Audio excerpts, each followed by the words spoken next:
Hello dear students, आज हम discuss करने जा रहे हैं फिजिक्स का test number 5 modern physics. टिमटुम टेढ़ाऊं।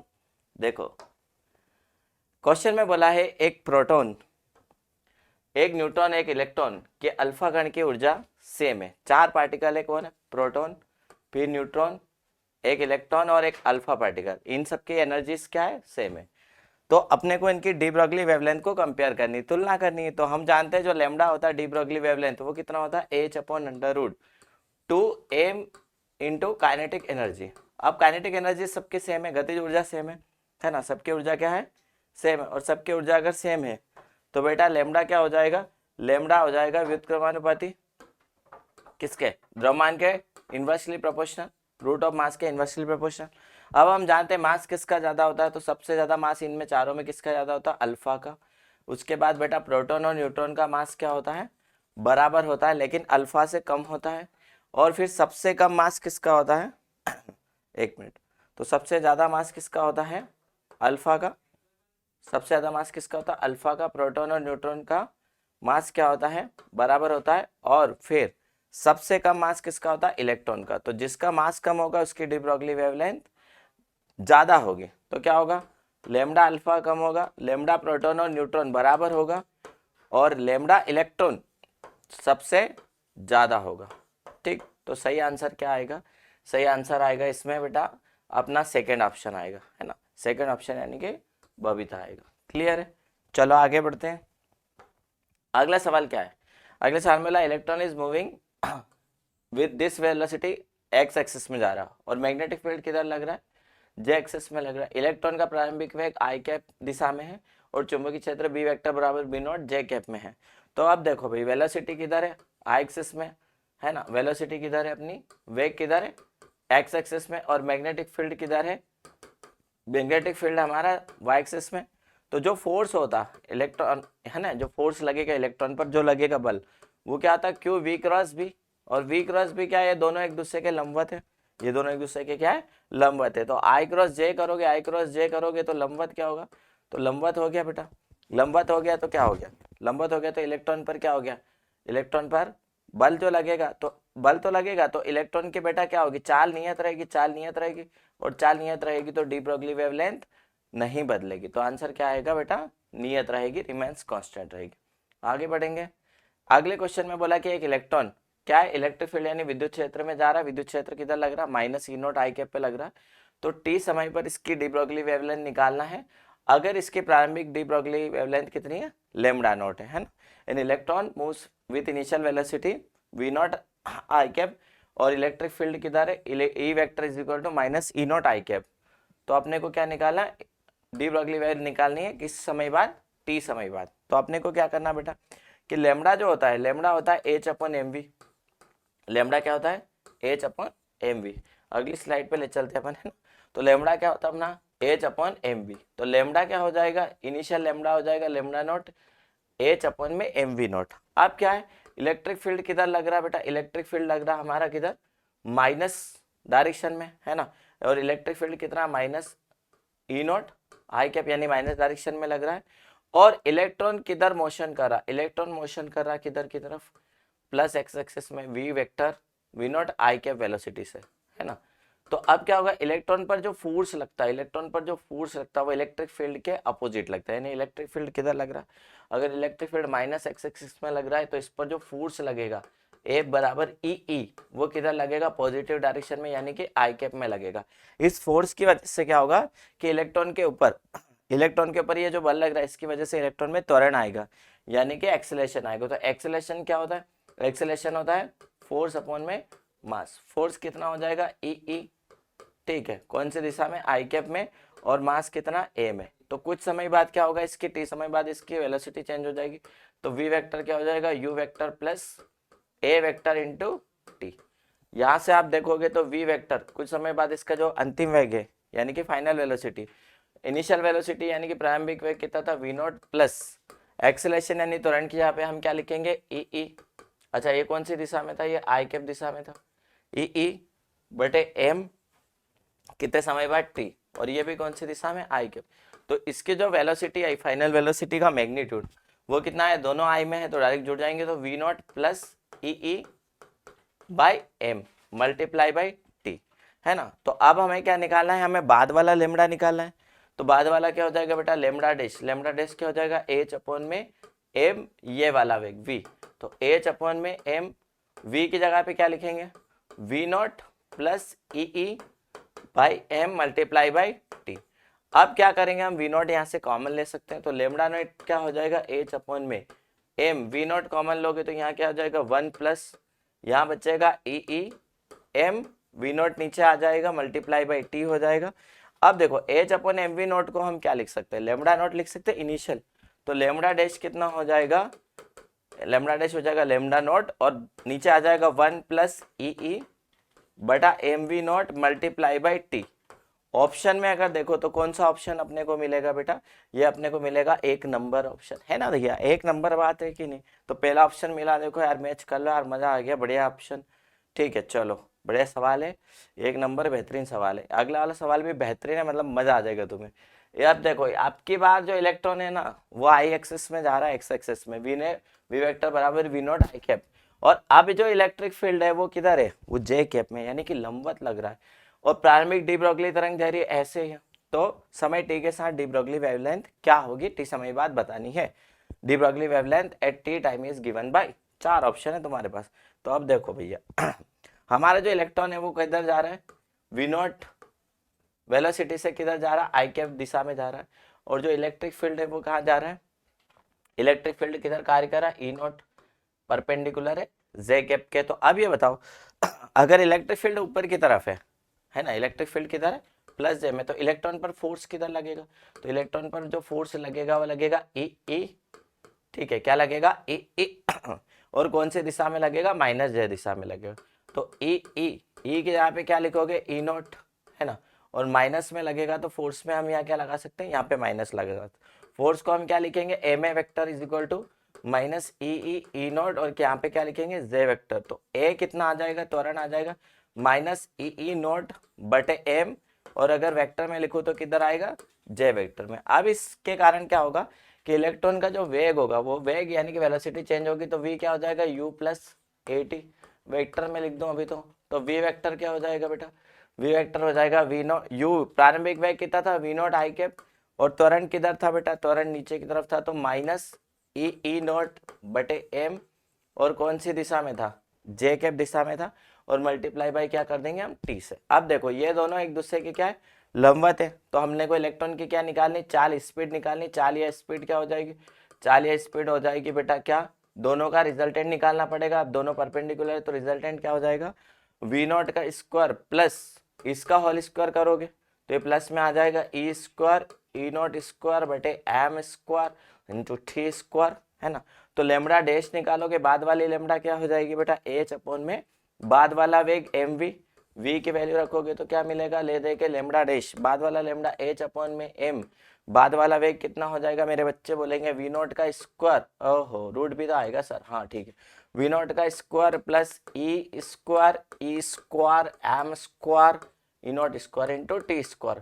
Common क्या ले लो, कॉमन ले लो वी नॉट, तो lambda is equal to h m v naught square आएगा तो यहाँ पे बचेगा वी नॉट, यहाँ पे कुछ नहीं बचेगा तो यहाँ अंडर रूट आ जाएगा 1 plus e square e naught square t square बटे एम स्क्वायर।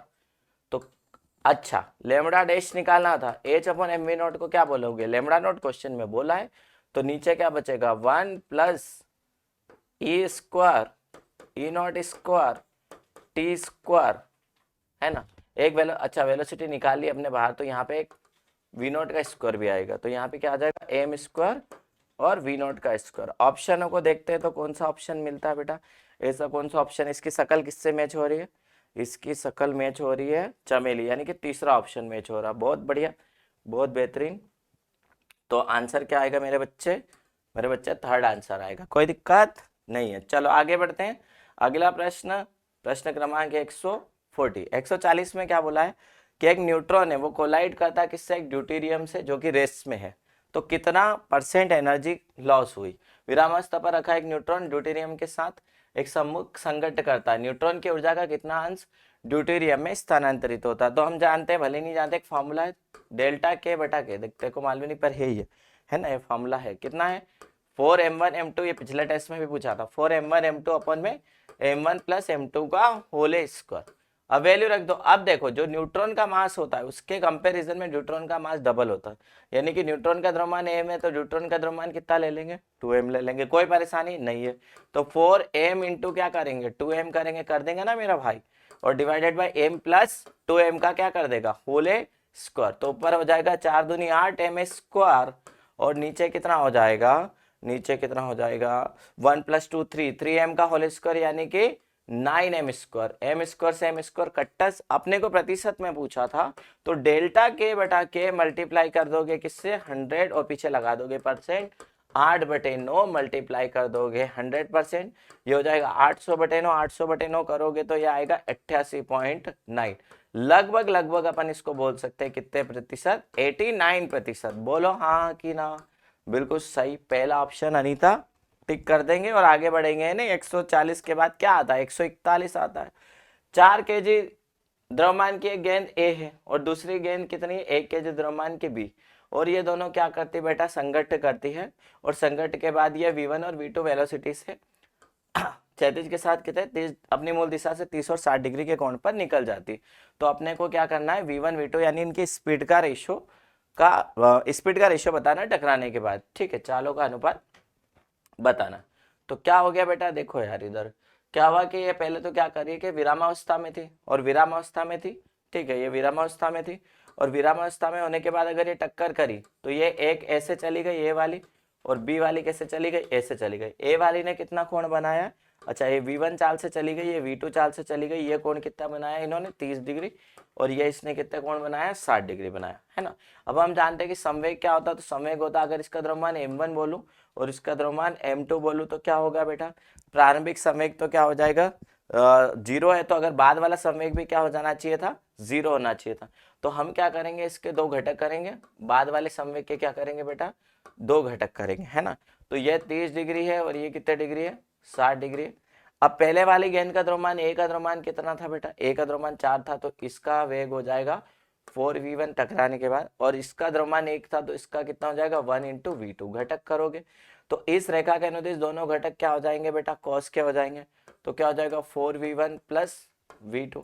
इस दिशा में इन दोनों के जो संवेग थे बेटा, है ना, एक मिनट यहाँ पर थोड़ा सा ये आएगा, यहाँ पर कॉस वाला घटक आएगा, ठीक, यहाँ पर कौन सा घटक आएगा, कॉस वाला। तो यहाँ पे क्या आ जाएगा 4v1 cos 30 plus 1 into v2 cos 60, और ये दोनों घटक क्या है, एक दूसरे के लंबवत है, तो ये साइन वाले हो जाएंगे। तो 4v1 sin 30 is equal to 1v2 sin 60। अब देखो टकराने के पहले y एक्सिस में संवेग 0 था इस परपेंडिकुलर दिशा में, तो बाद वाला संवेग in y axis is equal to initial संवेग इन y एक्सिस। तो y एक्सिस वाला संवेग 0 है, ये दोनों संवेग क्या है, विपरीत दिशा में 4v1 sin 30 और माइनस 1 इंटू v2 sin 60, दोनों को क्या कर दो, दोनों को बराबर करा दो, तो क्या होगा, उधर जाएगा माइनस के उधर जाएगा तो बराबर हो जाएगा। तो क्या होगा 4v1, अगली स्लाइड ले सकते हैं अपन, 4v1 sin 30 बराबर हो जाएगा बेटा किसके, 2 नहीं 1 था, 1 इंटू v2 sin 60। अब वैल्यू रख दो तो क्या होगा 4v1 sin 30 की वैल्यू कितनी होती है, sin 30 की वैल्यू होती है 1/2, ठीक है। 1 इंटू v2 sin 60 की वैल्यू कितनी होती है √3/2, 2 से 2 क्या हो गया कैंसल। अपने को निकालना v1/v2, तो क्या होगा ये √3 बचेगा और ये 4 कहाँ जाएगा बटे में, तो v1/v2, v1 रेशियो v2 कितना आएगा √3/4। कौन सा ऑप्शन है बेटा, पहला ऑप्शन है, पहला ऑप्शन हम टिक करेंगे, अनीता के साथ जाएंगे और आगे बढ़ जाएंगे।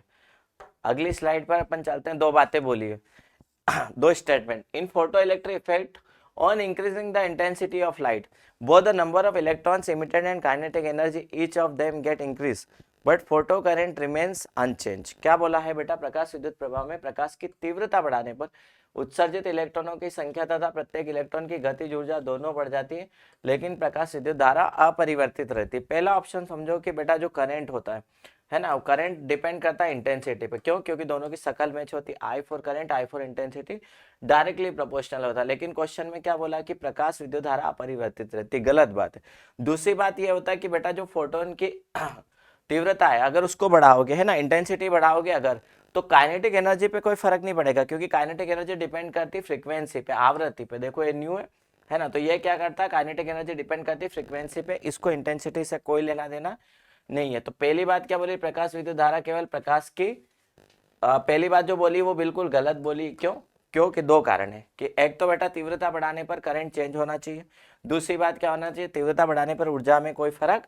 तो पहली बात गलत है, ठीक। दूसरी बात क्या, प्रकाश विद्युत धारा केवल प्रकाश की तरंग दैर्ध्य पर निर्भर करती, प्रकाश विद्युत धारा केवल प्रकाश की तरंग दैर्ध्य यानी कि ऊर्जा पर निर्भर करती नहीं, ये बात भी गलत है। अभी मैंने बताया बेटा photo current depends only wavelength of light, नहीं ये बात तो गलत है, वेवलेंथ पे तो डिपेंड नहीं करती, किस पे डिपेंड करती, इंटेंसिटी पे डिपेंड करती, तीव्रता पर। तो दूसरी बात भी गलत है, पहली बात भी गलत है। तो बोलो किसके साथ जाएंगे हम, चमेली के साथ जाएंगे, यानी कि थर्ड ऑप्शन लगाएंगे, दोनों गलत है। बढ़िया, चलो आगे बढ़ते बेटे।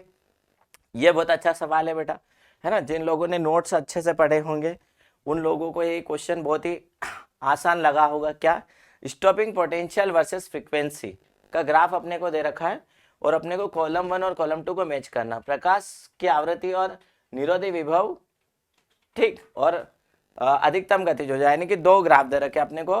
पहले क्या दे रखा है, स्टॉपिंग पोटेंशियल और फ्रीक्वेंसी के बीच में, और फिर मैक्सिमम काइनेटिक एनर्जी और फ्रीक्वेंसी के बीच में, निरोधी विभव और आवृत्ति के बीच में, और अधिकतम गतिज ऊर्जा और आवृत्ति के बीच में ग्राफ दे रखा है, और अपने को मैच द कॉलम करना। तो पहले देखो एक रिलेशन याद रखो, आप एक संबंध याद रखो पहले स्टॉपिंग पोटेंशियल के लिए। स्टॉपिंग पोटेंशियल क्या होता है बेटा, ई वी नॉट, क्योंकि हम जानते हैं के मैक्स इज इक्वल टू क्या होता है, के मैक्स होता है बेटा ई माइनस फाइव, है ना, या आप लिख सकते हो एच न्यू माइनस फाइव, जहां पे न्यू क्या है, न्यू है आवृत्ति। अब क्वेश्चन में अपने को न्यू को एफ बोला तो कोई बात नहीं, के मैक्स इज इक्वल टू क्या लिख सकते हो, एच एफ माइनस फाइव।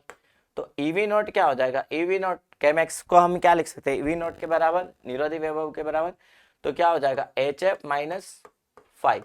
तो वी नॉट कितना हो जाएगा, वी नॉट हो जाएगा एच एफ अपॉन में ई माइनस फाइव अपॉन में ई, है ना। तो यहाँ से देखो अगर मैं इसको y बराबर एम एक्स प्लस सी से तुलना करूँ, मैं इसको किससे तुलना करूँ, y बराबर एम एक्स प्लस सी से इसको क्या करूँ, तुलना करूँ। तो y अक्ष पे मैंने v नॉट लिया है, तो यहाँ पर क्या होगा, x अक्ष पे f लिया है, तो बचेगा कौन, h अपॉन ई।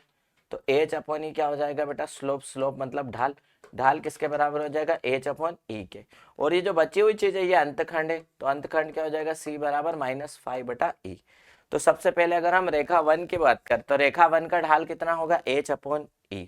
रेखा 1 यानी स्लोप ऑफ लाइन 1 कौन होगा, h अपॉन ई। h अपॉन ई यानी कि a का मैच किसके साथ हो गया, q के साथ मैच हो गया, कोई दिक्कत, स्लोप ऑफ लाइन 1।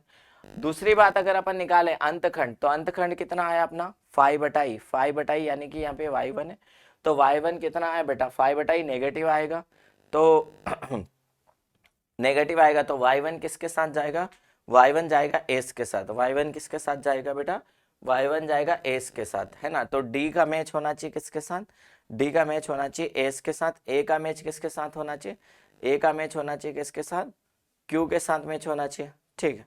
a का मैच किसके साथ होना चाहिए, q के साथ मैच होना चाहिए, चलेगा, ठीक। चलो अब अपने को निकालना है क्या चीज, अब अपने को निकालना है बेटा सेकंड वाली, सेकंड वाली यानी कि गतिज ऊर्जा। तो गतिज ऊर्जा क्या हो जाएगी, K max is equal to h f minus five, ये तो डायरेक्ट दिख रहा है ना। तो यहाँ पे एफ के साथ कौन है, एच है, तो इसका बेटा स्लोप, स्लोप यानी कि ढाल, ढाल किसके बराबर हो गया, एच के बराबर सेकंड वाली लाइन, और सी कितना हो गया माइनस फाइव। तो सेकंड रेखा 2 का ढाल, रेखा 2 का ढाल किसके बराबर हो गया, एच के साथ। तो बी किसके साथ जाएगा, बी वाला जाएगा किसके साथ, पी के साथ जाएगा। और y2 क्या पता था बेटा, सेकेंड वाली रेखा का ढाल, सेकेंड वाली रेखा का ढाल किसके बराबर, माइनस फाइव के बराबर। तो y2 किसके साथ जाएगा, r के साथ। तो a जाएगा किसके साथ, q के साथ, ठीक है सर। a q के साथ जा रहा, पहला मैच हो रहा नहीं, दूसरा हो रहा नहीं, तीसरा हो रहा क्या, हाँ a q के साथ जा रहा है, सही है सर। b किसके साथ जा रहा, p के साथ, सही है सर, तीसरे में मैच हो रहा है। और C किसके साथ जा रहा, R के साथ, और D किसके साथ जा रहा, S के साथ। और सब लोग मेरे साथ चलोगे तो थर्ड आंसर अपन लगा देंगे, ठीक है भाई। चलो ऐसे मैच करना और क्या, थोड़ा सा दिमाग लगाना है ना। अब इस क्वेश्चन में क्या बोला है, इस क्वेश्चन में बोला है कि स्तंभ 1 और स्तंभ 2 का कथनों को मैच करना है। Alpha lambda alpha lambda p क्रमशः अल्फा और प्रोटॉन की डी ब्रोगली तरंग दैर्घ्य है, वो पी अल्फा और पी क्रमशः अल्फा और प्रोटॉन के समवेग है। Match the statements of column 1 with that of column 2 where lambda alpha lambda p are the de Broglie wavelengths of alpha and alpha particle and proton, and p alpha and p are the momentum of alpha and particle respectively। ठीक है भाई, अपने को चार बातें बोली गई है ना। एक तरफ अपने को गतिज ऊर्जा के बारे में अपने को बताया है, कंडीशंस दी, और यहाँ पर लेमड़ा के कंपेयर करनी और पी की कंपेयर करनी। तो सबसे पहले अपन देखते हैं बेटा कि पहला ऑप्शन क्या, पहला बात क्या बोली कि अल्फा कण और प्रोटॉन की गतिज ऊर्जा सेम है। Alpha particle and proton have same kinetic energy. अगर काइनेटिक एनर्जी सेम होगी ना तो लेमडा इज इक्वल टू, याद रखना मेरे भाई, एच अपॉन √2 MEK होता है। तो अगर काइनेटिक एनर्जी सेम है तो लेमडा क्या हो जाएगा, inversely proportional to root of mass. अगर दोनों की ऊर्जा सेम है, दोनों की ऊर्जा समान है, तो तरंग दैर्घ्य क्या हो जाएगी, द्रव्यमान के वर्गमूल के व्युत्क्रमानुपाती। अब ये बताओ किसका द्रव्यमान ज्यादा होता है, प्रोटॉन का कि अल्फा का? तो ऑब्वियस सी बात है बेटा कि मास ऑफ प्रोटॉन इज ज्यादा than mass of alpha, mass of proton is ज्यादा देन मास ऑफ अल्फा। इसलिए लेमडा ऑफ प्रोटॉन, एक मिनट गलत बोल दिया, mass of proton is less than, यानी कि मास ऑफ अल्फा ज्यादा होता है किससे, मास ऑफ प्रोटॉन से।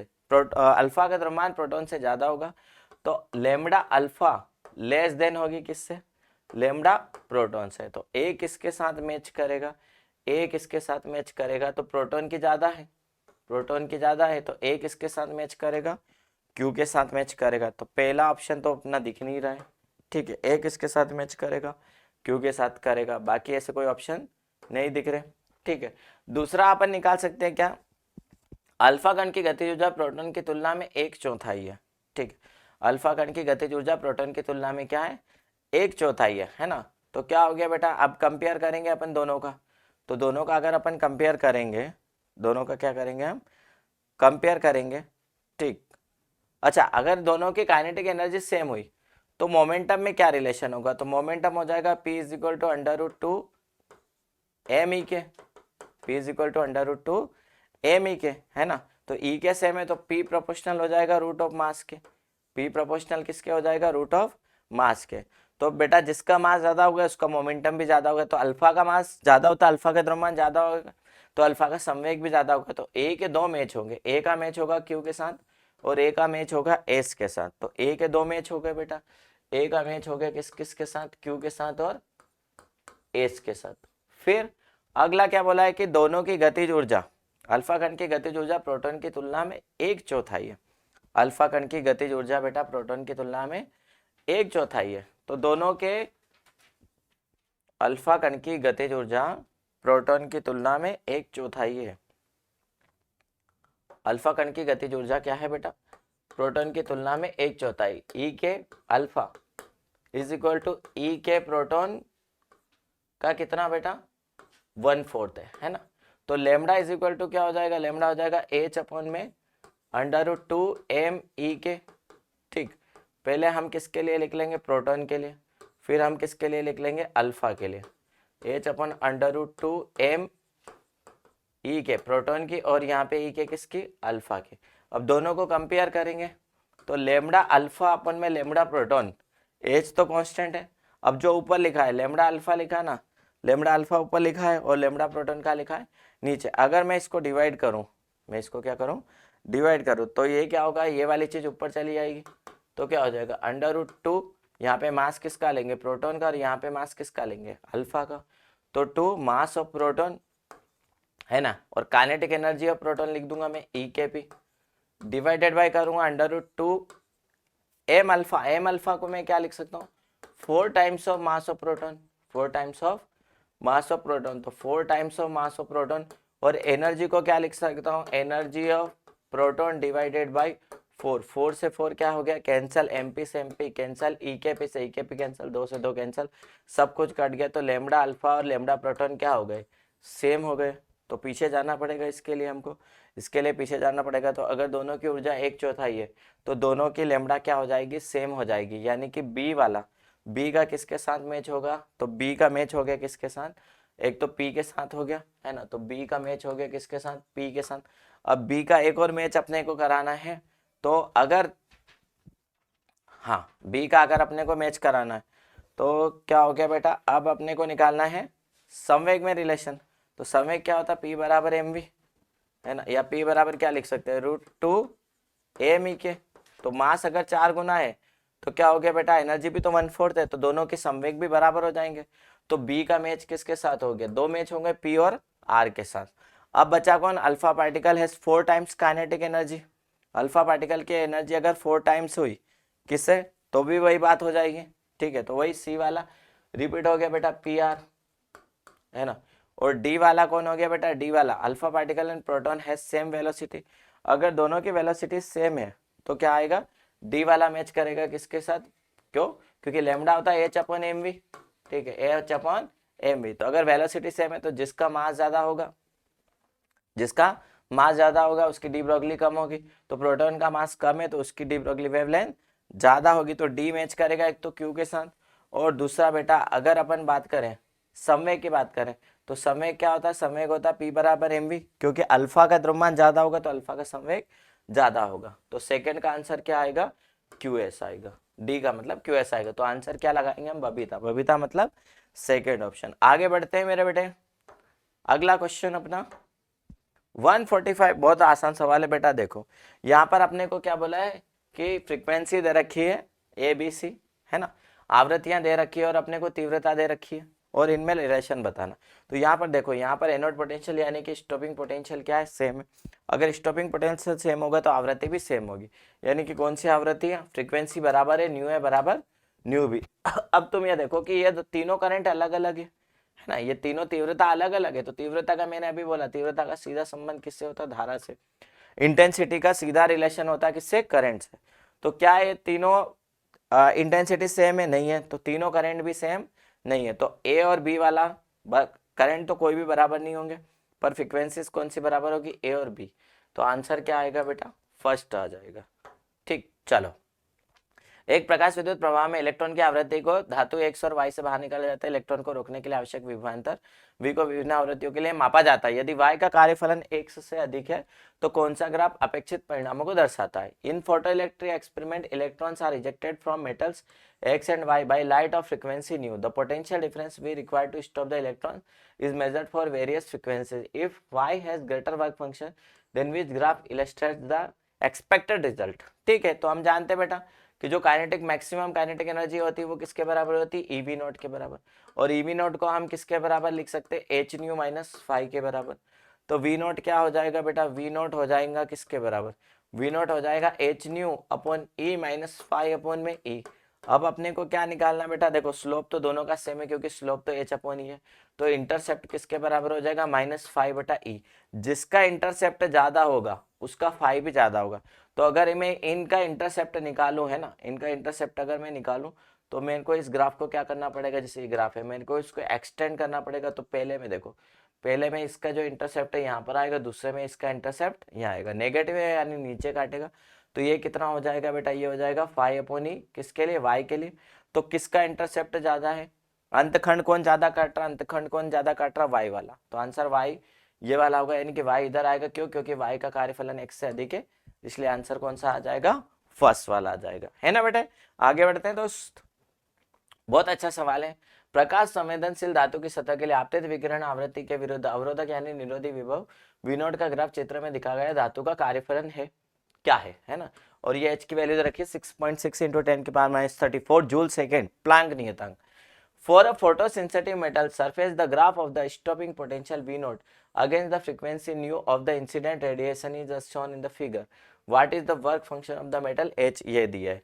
तो अब हमने को पता है बेटा क्या, कि जिस आवृत्ति पर, है ना, जिस फ्रीक्वेंसी पर स्टॉपिंग पोटेंशियल यानी निरोधी विभव 0 हो जाए वो कहलाती दहलीय आवृत्ति यानी कि थ्रेशोल्ड फ्रीक्वेंसी। तो थ्रेशोल्ड फ्रीक्वेंसी कितनी हो जाएगी, तो थ्रेशोल्ड फ्रीक्वेंसी हो जाएगी 5 और यूनिट क्या लेना है, 10 की पावर 14 से मल्टीप्लाई करके हार्ट्ज में लेना है।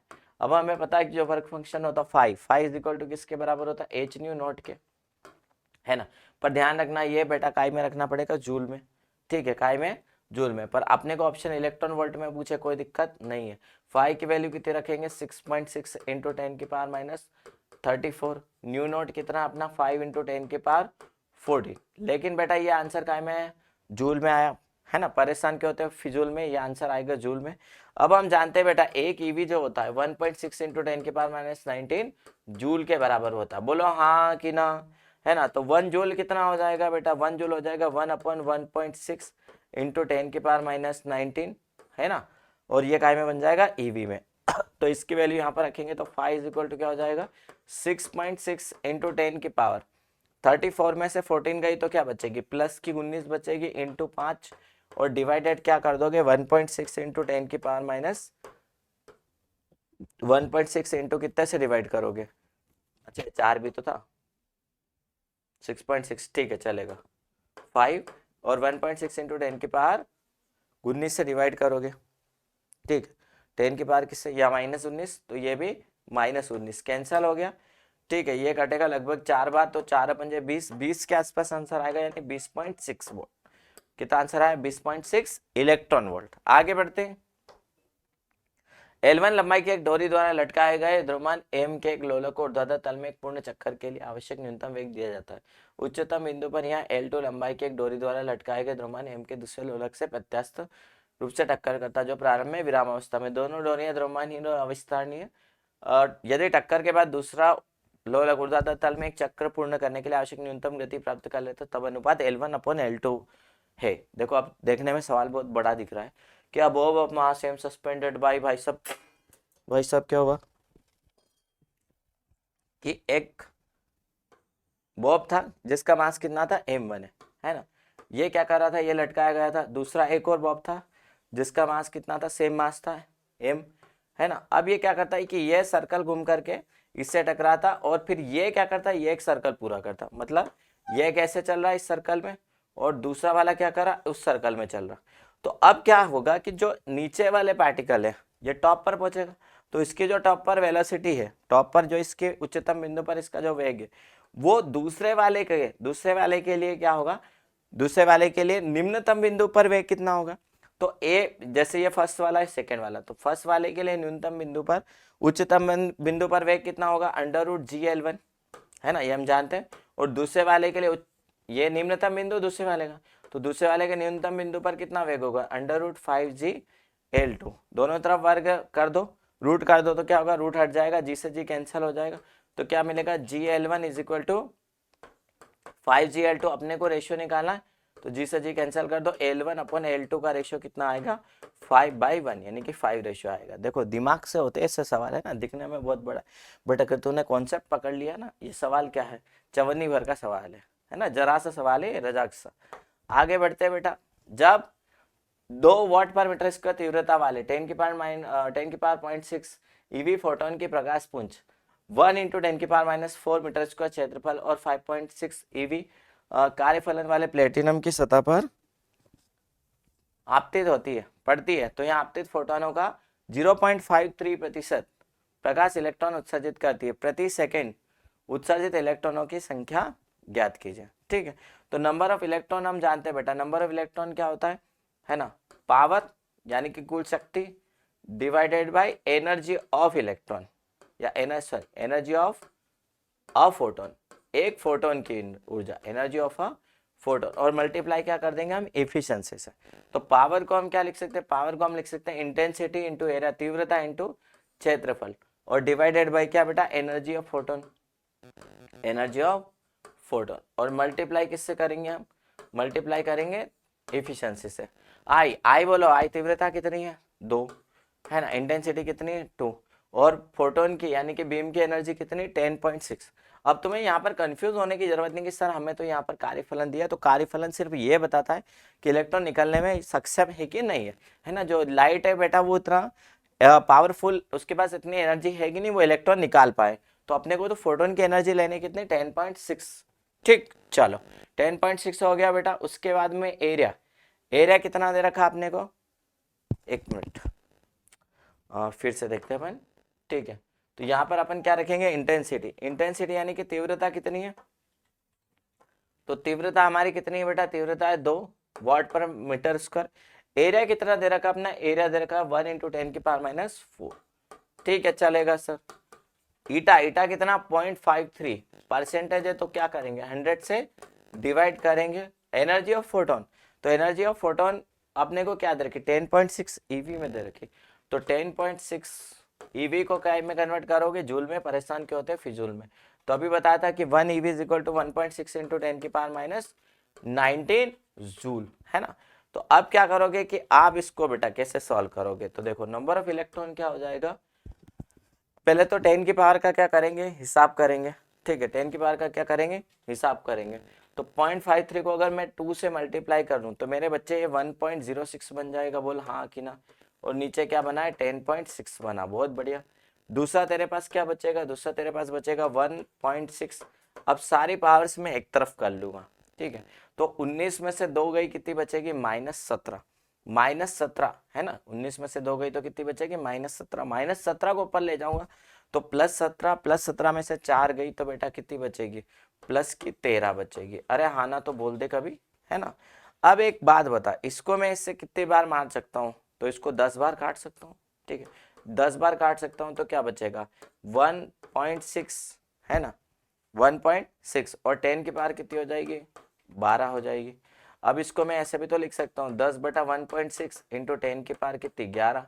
अब 10/1.6 लिखोगे तो कितना आएगा 6.25, तो यानी कि 6.25 और 10 की पावर कितनी आएगी 11। देख बारीक सी कैलकुलेशन है, नजर हटेगी तो दुर्घटना घटेगी, है ना। तो ध्यान रखना इस सेकेंड आंसर आएगा, जल्दीबाजी में फर्स्ट या थर्ड भी लगा सकता है और तेरा कट भी सकता है एक आध नंबर। आगे बढ़ते हैं, ठीक। तो हम जानते हैं कि बेटा यहाँ पे ऊर्जा संरक्षण लागू होता है, तो गतिज ऊर्जा में परिवर्तन कितना होगा ½ m v1² minus v2² is equal to क्या हो जाएगा फोटोन की ऊर्जा, क्योंकि इलेक्ट्रॉन की ऊर्जा में परिवर्तन कितना हो जाएगा hf, f क्या है आवृत्ति। तो यहाँ से अपने को क्या करना, अपने को v1² माइनस v2² निकालना है। तो क्या करोगे 2 से इधर गुणा कर दोगे 2hf और डिवाइडेड बाय क्या कर दोगे, 1 मिनट, ऊर्जा आवृत्ति का अंतर लेना था, तो ये क्या हो जाएगा F1 माइनस F2, तो 2h/m और क्या हो जाएगा F1 माइनस F2। ऊर्जा संरक्षण लगा दिया हमने, क्या लगा दिया ऊर्जा, डेल्टा के इज इक्वल टू क्या हो जाएगा बेटा, अंतर आ जाएगा किसमें E1 माइनस E2 में। E1 का मतलब क्या हो जाएगा h/1 या hf1 और h/2। ऐसे इस प्रिंसिपल पे अपना आंसर क्या आया, अपना आंसर आया फर्स्ट आंसर, है ना। तो 2 फोटोन थे और 2 समान फोटो के कैथोड आवृत्ति के दे रखे थे और इनके वेग ये थे, तो आंसर क्या आया था अपना फर्स्ट आया था। चलो आगे बढ़ते हैं, बहुत अच्छा सवाल है। अनुप्रस्थ काट क्षेत्रफल कैपिटल ए, जहाँ पे कैपिटल ए की वैल्यू π² से कम है, ठीक है चलेगा। तीव्रता आई और आवृत्ति न्यू की एक वर्णी विकिरण के एक समांतर प्रकाश पुंज फलन φ0 h न्यू किससे छोटा है, h न्यू बड़ा है न्यू नॉट से। इलेक्ट्रॉन निकल सकते हैं। त्रिज्या ए वाले ठोस चालक गोले पर आपतित होती है, गोले को एक चालक द्वारा भू संपर्क किया जाता है, माना कि प्रत्येक आपतित फोटोन के लिए प्रकाश इलेक्ट्रॉन उत्सर्जित होता है, ऐसा होता नहीं पर मान लो, है ना। इस विकिरण के आरंभिक अपरिवर्तित गोले पर होने के तुरंत बाद चालक तार में से धारा प्रवाहित कितनी होगी ये बताना। A parallel beam of monochromatic radiations of cross section area A which is less than πa², इसके एरिया से कम है, intensity I and frequency nu is incident on a solid conducting sphere of work function φ0। h nu किससे बड़ा है φ0 से, तो electron निकलेंगे। Radius A है, the sphere is grounded by conducting wire. Assume that for each incident photon, one photoelectron is ejected just after this radiation is incident on initially unchanged spherical. The current through the conducting wire is, current निकाला है तो current क्या हो जाएगा बेटा, current हो जाएगा, बहुत ही सिंपल है, current क्या हो जाएगा, current हो जाएगा, है ना, current क्या हो जाएगा चार्ज फ्लो रेट यानी कि इलेक्ट्रॉन बाय या टोटल चार्ज क्या लिखेंगे एनी बाय टाइम, ठीक, ऐसे लिख सकते हैं। आई बराबर क्या लिख सकते हैं करंट को नंबर ऑफ इलेक्ट्रॉन, ठीक, जितने भी आ रहे ई बटे टाइम। अब नंबर ऑफ इलेक्ट्रॉन टोटल आ रहे बटे टाइम को क्या लिख सकते हैं, इसको लिख सकते हैं छोटा एन। छोटा एन का मतलब क्या हो गया कि number of electron incident on this surface per unit time. और हम जानते हैं कि जो number of electron per unit time होते हैं वो कितने होते हैं, वो होते हैं आई ई अपॉन में एच न्यू, है ना। अभी थोड़ी देर अपन ने पहले बोला था पावर बटा एनर्जी कर दोगे तो आई बटा एच न्यू और मल्टीप्लाई किससे कर देना ई से। तो क्या फार्मूला बना बेटा आई ए अपॉन एच न्यू इंटू ई, क्या आएगा आई ए ई अपॉन में एच न्यू, यानी कि पहला ऑप्शन। आगे बढ़ते हैं चलो। हाँ, निरोधी विभव V0 और 1/λ के बीच का ग्राफ चित्र में दर्शाया गया। φ1 φ2 φ3 कार्यफलन है निम्नलिखित में से कौन सा कथन सही है? The graph between the stopping potential V naught and 1 by lambda is shown in the figure. Phi 1, phi 2 and phi 3 are the work function. Which of the following is correct? तीन मेटल है, metal 1, metal 2, metal 3, धातु 1, धातु 3, इनका 1 by lambda दे रखा nanometre inverse में। अब हम जानते हैं कि बेटा जो फाई का रेशियो होता है ना, फाई क्या होता है? फाई होता है एच न्यू नोट, ठीक है, या H C by lambda naught. तो ये क्या है? लेमडा नोट की वैल्यू है 1 के लिए, 2 के लिए, 3 के लिए, है ना। तो लेमडा न्यू नोट के डायरेक्टली प्रोपोर्शनल की इनवर्सली प्रोपोर्शनल? तो 1 बाय लेमडा नोट के डायरेक्टली प्रोपोर्शनल। देखो बच्चा यहाँ पर यही गलती करेगा, बोलेगा सर लेमडा नोट के तो इनवर्सली प्रोपोर्शनल है। हाँ, तो मैं कब मना कर रहा हूँ कि लेमडा नोट के व्युत्क्रमानुपाती नहीं, मैं बोल रहा हूँ कि 1 बाय लेमडा नोट के समानुपाती, यानी कि इनका जो भी अनुपात है उसी अनुपात में phi 1, phi 2, phi 3 आएगा। तो 1:2 का 4 अनुपात आ रहा, तो phi 1, phi 2, phi 3 का रेशियो कितना आएगा? 1:2 का 4। ठीक, पहली बात सत्य हो गई। बाकी भी चेक कर लेंगे। दूसरा क्या है? phi 1, phi 2, phi 3, 4:1:2 के रेशियो में नहीं। देखो पहला सही है तो दूसरा तो गलत है। तीसरा क्या है? tan थीटा hc के व्युत्क्रमानुपाती होता है, ठीक है। तो अगर मैं ग्राफ बनाऊं EV naught is equal to क्या होगा? hc by lambda minus 5। तो जो ढाल होगा V नॉट, है ना, V नॉट लिखूंगा तो क्या होगा? इलेक्ट्रॉन को इधर मल्टीप्लाई करूंगा तो ढाल किसके बराबर हो जाएगा? hc बटाई, तो tan थीटा किसके बराबर? hc बटाई के समानुपाती, यानी डायरेक्टली प्रोपोर्शनल की इनवर्सली प्रोपोर्शनल? तो तुम बोलोगे सर डायरेक्टली प्रोपोर्शनल यानी समानुपाती, पर थर्ड ऑप्शन में क्या बोला है? व्युत्क्रमानुपाती, जो कि कैसी बात है बेटा? बिल्कुल गलत बात है। चौथा क्या बोला? Ultraviolet light can be used to emit photo electrons for metal 2 and 3 only. क्या बोला है? कि पराबैंगनी प्रकाश का उपयोग केवल धातु 2 और 3 के फोटो इलेक्ट्रॉन उत्सर्जित करने के लिए होता है। तो बेटा देखो, जो पराबैंगनी होता है ना, पराबैंगनी की जो लेमडा यानी कि तरंग दैर्घ्य होती है बेटा, वो कम होती है, ठीक है, 4000 एंगस्ट्रॉम से कम होती है, हम जानते हैं 4000 से कम होती। तो जब हम बेटा उसके लिए आपतित ऊर्जा निकालेंगे E is equal to H C by lambda, तो जो फाई होगा ना, फाई वो धातु 3 का जो फाई है उससे तो कम, उससे तो ज्यादा ऊर्जा, लेकिन बाकी का बेटा फाई क्या हो गया? बाकी का फाई ज्यादा होगा। तो इसलिए बेटा चौथा ऑप्शन भी क्या हो जाएगा? गलत आ जाएगा। एक बार खुद चेक करना। आगे बढ़ते हैं। बहुत अच्छा सवाल है। Perfectly reflecting mirror of mass m mounted on a spring constitutes a spring system of angular frequency new such that ये रिलेशन दे रखा 4 पाई m ओमेगा अपॉन में h इज इक्वल टू 10 के पावर 24 मीटर के पावर -2। यहाँ पे h Planck constant है, lambda की value 8 pi into 10 की पावर -6 के n फोटोन दर्पण एक साथ अभिलंबवत रूप से टकराते हैं, जिससे दर्पण में कितना डिस्प्लेसमेंट होता है? 1 माइक्रोमीटर होता है। n की वैल्यू अगर x इंटू 10 की पावर 12 हो तो x का मान बताना है। ये कंडीशन अपने को दे रखी। देखो अब यहाँ पर क्या होगा कि अगर लाइट आ रहा है, लाइट आ रहा मतलब फोटोन आ रहे हैं, और फोटोन टकरा कर वापिस जा रहे हैं, तो फोटोन का क्या चेंज हो रहा है? संवेग, मोमेंटम चेंज हो रहा है। और उतना ही मोमेंटम कितना किसके बराबर होगा बेटा? इस स्प्रिंग वाले सिस्टम का, है ना। तो हम क्या करेंगे कि एक फोटोन का जो संवेग होता है वो एच बाई लेमडा होता है, चलेगा, ठीक है। अगर एक फोटोन आया और टकरा कर वापिस गया तो डायरेक्शन अपोजिट होने की वजह से क्या लिखेंगे हम इसको? Minus H by lambda I के, है ना। तो डेल्टा पी यानी कि चेंज इन संवेग कितना हुआ? तो तुम बोलोगे सर चेंज इन मोमेंटम कितना हुआ? तो चेंज इन मोमेंटम हुआ बेटा कितना? 2h बाई लेमडा, है ना। मैग्नीट्यूड अगर निकालो, पर एक फोटोन का है, तो अगर मैं बोलूँ कि फोर्स कितना लगा या ट्रांसफर कितना हुआ, तो delta P by delta T. तो नंबर ऑफ फोटोन कितने? n है, तो कितना हो जाएगा? 2nh by lambda.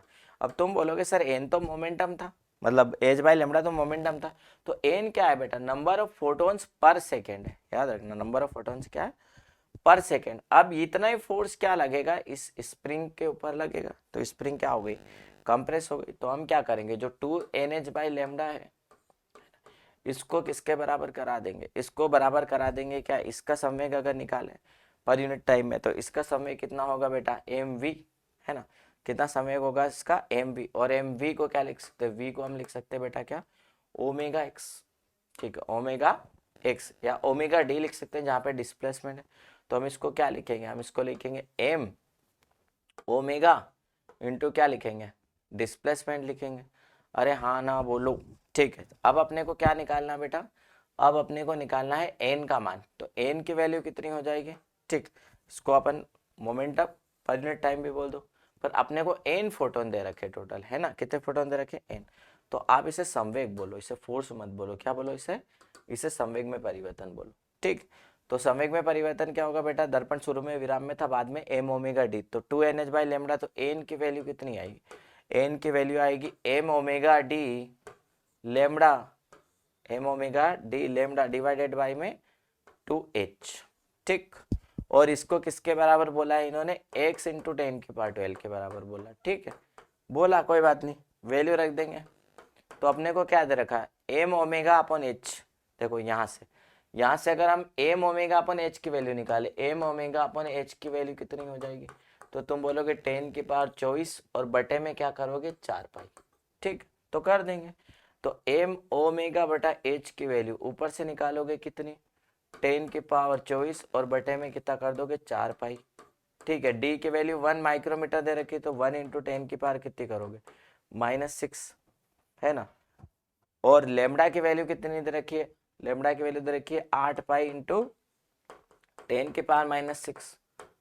ठीक, और बटे में कुछ है क्या, तो बटे में और कुछ है नहीं, बटे में ये 2 बचा था, तो 4 दूनी 8 पाई से 8 पाई क्या हो गया कैंसल, है ना, 8 पाई से 8 पाई कैंसिल हो गया।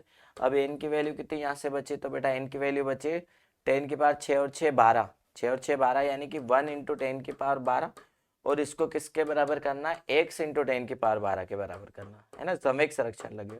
तो 10⁻12 से 10⁻12 खत्म, तो x की वैल्यू कितनी आई 1, x की वैल्यू 1 कौन से ऑप्शन में, सेकेंड ऑप्शन में। तो सेकेंड ऑप्शन अपने को मिलेगा यहाँ पर। आगे बढ़ेंगे बेटा, तो यहाँ पर एक बहुत ही अच्छा रिलेशन है, इससे तो आपको याद रखना नहीं, आपको प्रोपोर्शनलिटी याद रखनी है, यानी आपको संबंध याद रखने। तो हम जानते हैं कि बेटा बोर के मॉडल के अनुसार रेडियस ऑफ nth ऑर्बिटल, nवीं कक्षा की जो त्रिज्या होती है, हम जानते हैं r समानुपाती किसके होता है, n स्क्वायर अपॉन z। ऐसा ऑप्शन ढूंढो जिसमें n स्क्वायर ऊपर आए, z नीचे आए, है ना। तो ये रिलेशन आएगा आपका a, अनीता किसके साथ, s के साथ, a आ गया s के साथ। अब nवीं कक्षा में जो इलेक्ट्रॉन का वेग होता है, nth कक्षा में इलेक्ट्रॉन की वेलोसिटी होती है z अपॉन n, z के प्रोपोर्शनल और n के इनवर्सली प्रोपोर्शनल। ऐसा कोई ऑप्शन है क्या, बिल्कुल है। तो c का मतलब b का किसके साथ मैच हो गया, p के साथ। तो a का मैच हो गया s के साथ और b का मैच हो गया p के साथ। nवीं कक्षा में स्थित जो हम जानते हैं जो पोटेंशियल एनर्जी होती है इलेक्ट्रॉन की, वो किस अट्रैक्शन की वजह से नेगेटिव होती है ना। जहां अट्रैक्शन है बेटा ध्यान रखना वहां नुकसान है, तो नेगेटिव है, तो क्या हो गया बेटा, पोटेंशियल एनर्जी नेगेटिव हो गई, तो सी का क्या हो गया, सी का क्यों हो गया, अब क्या बचा डी, अब वो भी मैं बताऊं तो डी का किसके साथ हो गया, आर के साथ। ओके, तो ए का मैच किसके साथ हुआ, एस के साथ हुआ, बी का मैच किसके साथ हुआ, पी के साथ, सी का मैच किसके साथ हुआ, क्यू के साथ, और डी का मैच किसके साथ हुआ, आर के साथ। और पढ़ाई कर लोगे ना तो तुम्हारा मैच भी हो जाएगा कॉलेज के साथ। ठीक है, तो क्या आया, ए का एस, बी का पी, सी का क्यू, डी का आर। अनीता लगा के आ रही है, मैं तो आगे बढ़ेंगे भाई। हाँ, आधा पेपर तो हो गया यार, क्या ले। अगला सवाल बहुत ही अच्छा, frequency of revolution of electron in nth orbit is Vn, the graph between log n and log Vn by V1 में भी। nवीं कक्षा में बोर इलेक्ट्रॉन के परिक्रमण की तीव्र आवृत्ति न्यू एन, log n और log nu N upon nu one के बीच में ग्राफ हो सकता है। तो हम जानते हैं बेटा किसी भी कक्षा में ऑर्बिट में जो फ्रीक्वेंसी है ना न्यू, वो इनवर्सली प्रोपोर्शनल होती है किसके, एन क्यूब के। चलेगा, हाउ सर। अगर मैं एनवीं कक्षा की फ्रीक्वेंसी और पहले की कक्षा की फ्रीक्वेंसी को न्यू एन बटा न्यू वन लिखता हूं, तो इनमें क्या रिलेशन आएगा, तो तुम बोलोगे सर उल्टा हो जाएगा, और क्या, ये एन वन ऊपर चला जाएगा, है ना, और एन क्यूब कहाँ चला जाएगा, सॉरी अरे यार N one inversely proportional relation है ना, तो क्या हो जाएगा, ये हो जाएगा 1/n⁻³ हो जाएगा। ठीक है, किसकी पावर आ जाएगा, 1/n⁻³ आ जाएगा, 1/n⁻³ हो जाएगा एनवीं कक्षा में, है ना।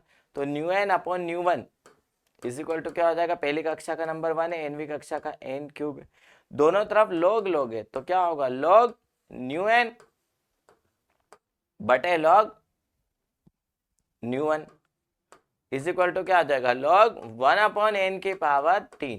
अब हम जानते हैं कि जो पावर होगी बेटा log में ऊपर चली जाएगी, तो इसको ऊपर ले जाओगे तो n की पावर कितनी हो जाएगी, -3, है ना। तो log न्यू एन बटा न्यू वन, एनवीं कक्षा में आवृत्ति बटा पहली कक्षा में आवृत्ति, ये आगे आ जाएगा, ये आगे आ जाएगा, तो कितना हो जाएगा -3 log n। अब log n तो कांस्टेंट मान सकते हो, तो y बराबर अगर mx प्लस c से तुलना करोगे तो c तो 0 हो गया, इंटरसेप्ट ये हो गया x एक्सिस पे log n, और इसका जो ढाल है वो आ रहा -3, ढाल ऋणात्मक आ रहा है। ढाल किधर आ रहा है बेटा? ऋणात्मक आ रहा है, तो ढाल किस में नेगेटिव है? सिर्फ थर्ड ऑप्शन में, है ना। तो थर्ड ऑप्शन पॉसिबल है, तो आंसर थर्ड आएगा। चमेली आगे बढ़ेंगे। चलो अगले प्रश्न पर चलते हैं हम। अगले प्रश्न में क्या बोला बेटा? एक स्मॉल पार्टिकल है, ठीक है, जिसका मास m है, moving in such that energy आपको दे रखी है half m omega square R square potential energy स्थितिज ऊर्जा, और ओमेगा क्या है? कांस्टेंट है। आर क्या है? मूल बिंदु से कण की दूरी। R is the distance of particle from origin, ठीक है। तो अपने को nth ऑर्बिट की रेडियस में रिलेशन बताना है एन के साथ, है ना। एनवी कक्षा की त्रिज्या किसके समानुपाती होगी? तो देखो यहाँ पर अपने को एनर्जी दे रखी U is equal to half m omega square R square. अगर फोर्स चाहिए तो हमें इसको क्या करना पड़ेगा बेटा? डिफरेंशिएट करना पड़ेगा। डिफरेंशिएट करना पड़ेगा आर के रिस्पेक्ट में, तो half m omega square R square का डिफरेंशिएशन कितना हो जाएगा? 2r, 2 से 2 कैंसिल। तो जो फोर्स मिलेगा हमें m omega square centripetal force जैसा मिल रहा है, ठीक है। ये फोर्स क्या है? अपने को ये फोर्स दिया है बेटा, है ना। अब ये फोर्स हमारा क्या है? हम इसको ऐसे भी लिख सकते हैं F इज इक्वल टू, ठीक, m ओमेगा स्क्वायर आर, या हम इसको ऐसे भी लिख सकते हैं एम वी स्क्वायर अपॉन में आर, है ना। तो यहाँ से हमें एक रिलेशन मिला किसमें? v इज इक्वल टू हम क्या लिख सकते हैं बेटा? v इज इक्वल टू हम लिख सकते हैं आर ओमेगा, ठीक है। v को हम क्या लिख सकते हैं? R omega. दूसरा अब हमें निकालना है बेटा फोर्स की टर्म्स में, तो L क्या होता है? L हम जानते हैं, L होता है एम वी आर अपॉन में, M V R is equal to में एन एच अपॉन में 2 पाई, है ना, एन एच अपॉन में 2 पाई। अब यहाँ पे क्या करेंगे हम बेटा? हम v को, हम यानी कि v को क्या लिख सकते हैं? R omega. तो m v के यहाँ पे हम क्या लिखेंगे? आर ओमेगा, और एक आर पहले से था, इज इक्वल टू क्या हो जाएगा? एन एच अपॉन में 2 पाई। तो m ओमेगा स्क्वायर, नहीं, m omega into R square is equal to N H upon 2 pi. तो यहाँ से देखो ना, यहाँ से देखो ना, आर स्क्वायर कितना आ जाएगा? आर स्क्वायर हो जाएगा एन एच अपॉन में 2 पाई एम ओमेगा। अब देखो ये सब तो कांस्टेंट है, ये सब बोला है, एच भी कांस्टेंट है, तो आर स्क्वायर प्रोपोर्शनल एन के, तो आर प्रोपोर्शनल किसके? रूट एन के, ठीक है। तो आंसर क्या आएगा? फर्स्ट ऑप्शन आ जाएगा, कोई दिक्कत नहीं होगी। आगे बढ़ते हैं। एक समान चुंबकीय क्षेत्र बी के लंबवत एक इलेक्ट्रॉन वृत्ताकार पथ में गति कर रहा है। यदि बोर का क्वांटीकरण लागू होता है, अनुप्रयुक्त होता है, तब प्रथम उत्तेजित अवस्था में इलेक्ट्रॉन की कक्षा की त्रिज्या होगी। An electron projected perpendicular to uniform magnetic field B moves in a circle. If Bohr's quantization is applicable, then the radius of the electronic orbit in first excited state. First excited state में आपको क्या निकालनी? Energy निकालनी। तो बेटा देखो, अब electron को अगर मैग्नेटिक फील्ड में रखा है तो फोर्स क्या लगेगा? सेंट्रीपिटल फोर्स सर्कुलर मोशन करेगा, और ये हो जाएगा किसके बराबर? क्यू वी बी, यानी कि ई वी बी के। यहाँ से v से v को क्या करो? कैंसिल। तो r की वैल्यू कितनी आएगी? r की वैल्यू आएगी ई बी, नहीं, आर की वैल्यू आएगी एम वी अपॉन में ई बी। आर की वैल्यू किस में आएगी? एम वी अपॉन में ई बी। तो चाहो तो यहाँ से वी की वैल्यू भी निकाल सकते थे। अब हम जानते हैं बेटा एल इज इक्वल टू क्या होता है? एम वी आर, है ना। एल क्या होता है? M V R is equal to में एन एच अपॉन में 2 पाई। तो सेकेंड एक्साइटेड स्टेट है, तो सेकेंड के लिए एन की वैल्यू कितनी रखेंगे? 2 रखेंगे, तो ये हो जाएगा 2h अपॉन में 2 पाई, 2 से 2 कैंसिल। तो h अपॉन पाई के बराबर कराना है अपने को एम बी आर को, है ना। अपने को रेडियस निकाली, तो यहाँ से v की वैल्यू कितनी हो जाएगी? v की वैल्यू हो जाएगी ई बी आर बटा में m। तो जहाँ जहाँ v है वहाँ पे ई बी आर बटा m लिखेंगे, तो क्या होगा? m इंटू वी के यहाँ पे क्या लिखेंगे? ई बी आर बटे में m, ठीक है, multiply by R is equal to h upon में 2 पाई नहीं आएगा, पाई आएगा। तो यहाँ से देखो, यहाँ से क्या मिलेगा तुम्हें? यहाँ से मिलेगा ई, एम से एम क्या हो जाएगा? कैंसल हो जाएगा, है ना। तो क्या मिलेगा? E B into R square मिलेगा, is equal to H upon में पाई। आर स्क्वायर क्या हो जाएगा? एच अपॉन में पाई ई बी। आर की वैल्यू निकालने के लिए क्या रहोगे? रूट एच अपॉन में पाई ई बी। कौन सा ऑप्शन मैच हो रहा है बेटा? ऑप्शन नंबर सेकेंड मैच हो रहा है ना। सेकेंड टिक करेंगे और आगे बढ़ जाएंगे। चलो आगे बढ़ते बेटे। हीलियम प्लस की तीसरी कक्षा में इलेक्ट्रॉन की चाल व हाइड्रोजन अणु की तीसरी कक्षा में इलेक्ट्रॉन की चाल का अनुपात ज्ञात कीजिए। The ratio of the speed of the electron in third orbit of helium plus two the speed of the electron in third orbit of hydrogen atom. अब दोनों की थर्ड के लिए पूछा है तो v प्रोपोर्शनल हो गया z बाई एन के, है ना, n तो सेम ही है, तो क्या हो जाएगा बेटा v1 upon v2 is equal to z1 upon z2, ऐसे बोल सकते हैं। तो v1 क्या हो जाएगा हीलियम प्लस के लिए, v किसके लिए हीलियम प्लस के लिए, और v किसके लिए हाइड्रोजन के लिए H2 के लिए। इसका बेटा एटॉमिक नंबर कितना होगा, इसका एटॉमिक नंबर 2 होता है, इसका एटॉमिक नंबर कितना होता है 1 होता है, तो रेशियो कितना आ गया 2/1 रेशियो आ गया। ठीक है, तो 2/1, 2/1 यानी कि कौन सा ऑप्शन, फोर्थ ऑप्शन। आगे बढ़ते हैं। हाइड्रोजन परमाणु की निम्नतम अवस्था में इलेक्ट्रॉन की कक्षीय त्रिज्या 5.3 इंटू 10 की पावर माइनस 11 मीटर है, जबकि तीसरे उत्तेजित अवस्था में यहाँ 8.48 इंटू 10 की पावर माइनस 10 मीटर है। उत्तेजित अवस्था और निम्नतम अवस्था में इलेक्ट्रॉन की डी ब्रोगली तरंगदैर्घ्य का अनुपात क्या है। An electron in the ground state of hydrogen atom has the orbital radius of 5.3 into 10 की power minus 11 metre, while that for the electron in third excited state is 8.48 into 10 की power minus 10 metre. The ratio of the de Broglie wavelength of the electron in the excited state to that in the ground state। excited state और ground state में निकाला कौन सी, तृतीय उत्तेजित। तृतीय उत्तेजित तीसरी का मतलब कौन सी नंबर की कक्षा, फोर्थ नंबर की, है ना। थर्ड एक्साइटेड का मतलब फोर्थ, तो लेमडा 4 डिवाइडेड बाई लेमडा 1 निकालना, है ना, लेमडा 4 डिवाइडेड बाई लेमडा 1 निकालना। अब अपने को दो रेडियस का रिलेशंस दे रखा है, और अपने को क्या दे रखा है, अपने को एक और चीज दे रखी है बेटा, क्या, बस इतना ही दे रखा है। ठीक, तो अपन जानते हैं बेटा जो 2 पाई है ना, 2 pi r is equal to n lambda होता है, डी ब्रोगली रिलेशन से 2 pi r is equal to n lambda. तो lambda is directly proportional, lambda क्या हो जाएगा, lambda is directly proportional to radius and inversely proportional to number of orbit. तो lambda 4 by lambda 1 का जो ratio होगा, lambda 4 by lambda 1 का ratio कितना होगा, इज इक्वल टू क्या हो जाएगा यहाँ पर R4 अपॉन R1, और मल्टीप्लाई क्या करना बेटा अपने को, मल्टीप्लाई बाई करना अपने को N1 अपॉन में N4, ऐसा करना था। तो फोर्थ ऑर्बिट की रेडियस कितनी 8.48 इंटू 10 की पावर माइनस 10, और फर्स्ट ऑर्बिट की रेडियस कितनी बेटा, फर्स्ट ऑर्बिट की रेडियस है 5.3 इंटू 10 की पावर माइनस 11। N1 यानी कि पहली वाली, और ये वाली कौन सी वाली, फोर्थ वाली, है ना। तो ये कितना हो जाएगा 8.48, इसको ऐसा लिख सकते हैं 84.8 इंटू 10 की पावर एक इधर दे दो तो -1, इन दोनों को मल्टीप्लाई करोगे तो कितना हो जाएगा, 5 के 20 और 3 चौक 12, है ना। तो 3 चौक 12, 5 के 20 और एक 21.2, और 10 की पावर माइनस 11, 10 की पावर माइनस 11 से कट गया, 21 चौक 84 होता है, 21 4 जा 84 होता है, और 2 चौक 8 होता है, यानी कि ये कितनी बार कट गया 4 टाइम्स। तो आंसर कितना आ गया 4 आंसर आ गया। समझ में आया बेटा। आगे बढ़ते हैं।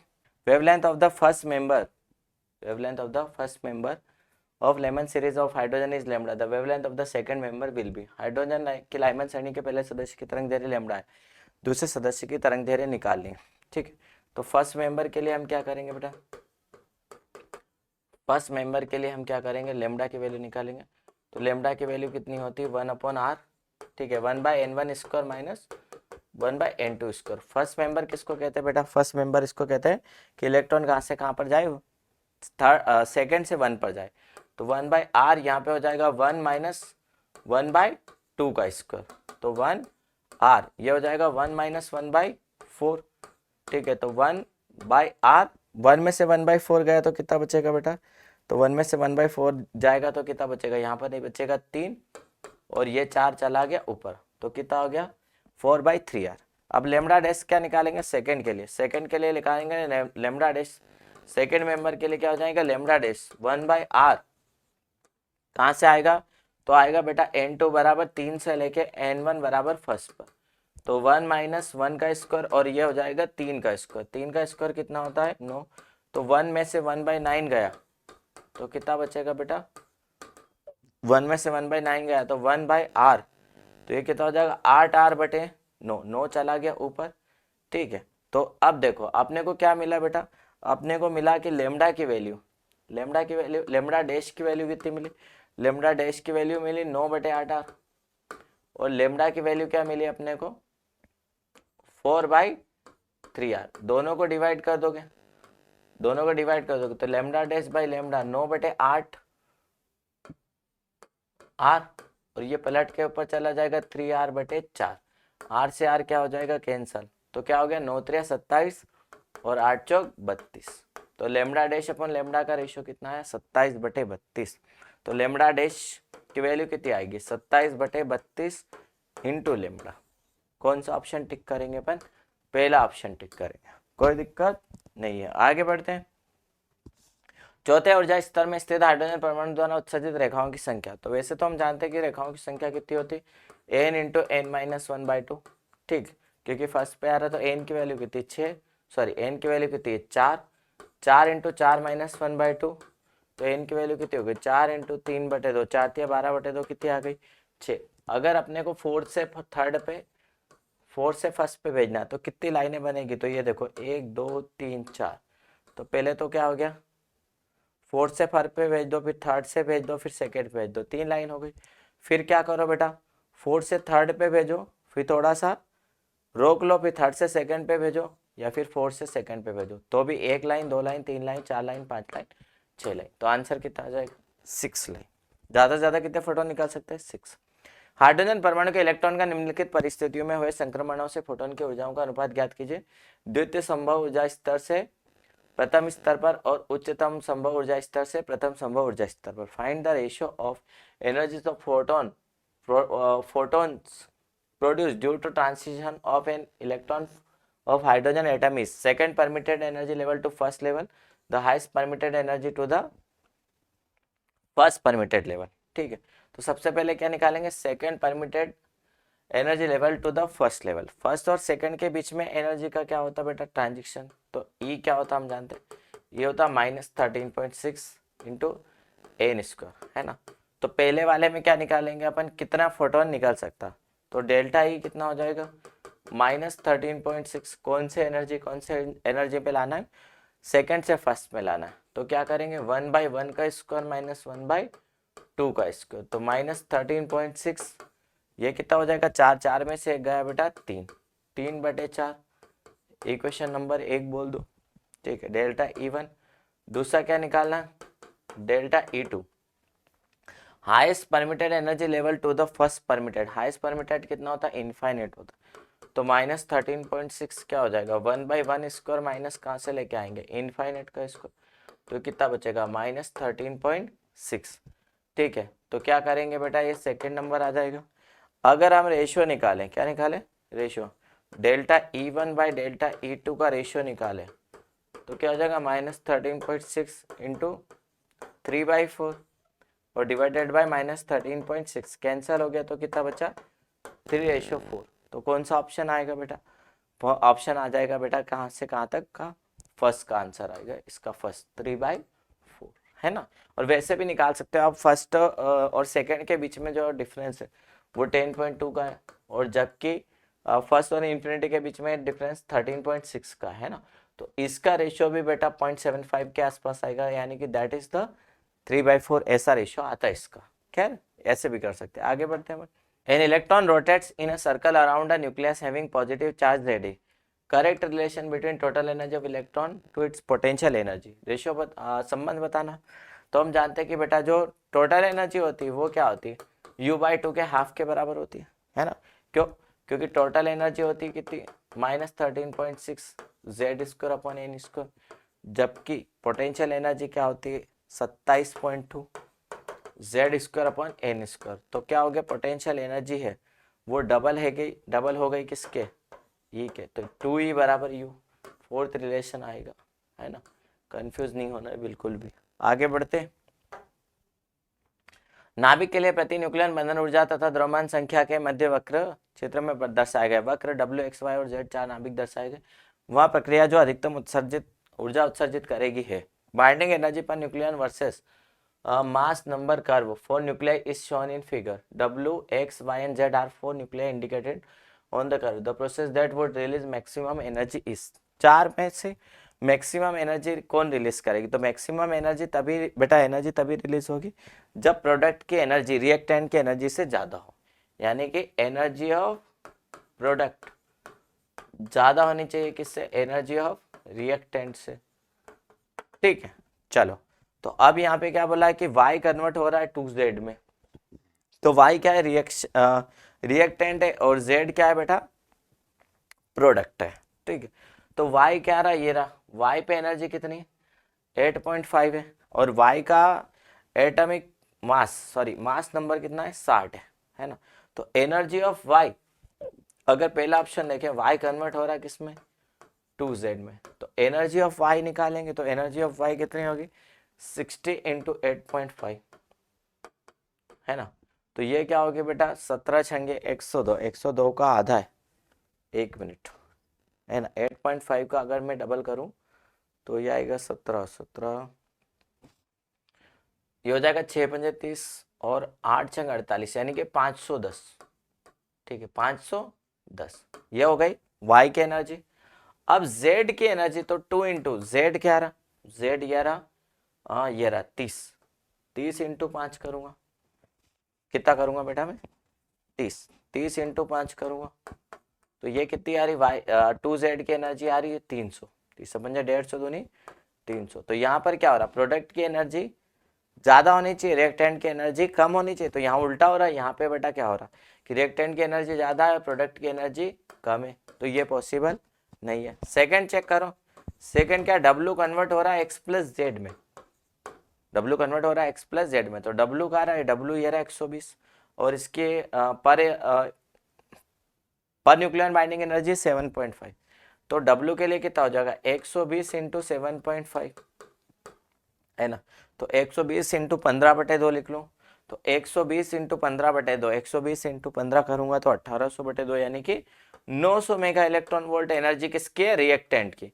अब x और z दोनों प्रोडक्ट बने तो x की एनर्जी कितनी हो गई बेटा, तो x की एनर्जी हो गई 90 इंटू 8 यानी कि 720 हो गई x की एनर्जी, प्लस z की एनर्जी निकालूंगा तो z कहाँ रहा, z कहाँ रहा, ये रहा, तो z की एनर्जी हो जाएगी 150, ठीक है z की एनर्जी कितनी हो जाएगी 150, ठीक है। तो 900 और ये कितना हो गया बेटा 72 और 15 है ना, 7 और 1 8 और 870, 7 और 1 8 और 5 और 2 870, तो ये भी बेटा कम हो गई, ये 870 है ना, ये 900 से कम है, तो ये भी पॉसिबल नहीं है, तो दो पॉसिबल नहीं।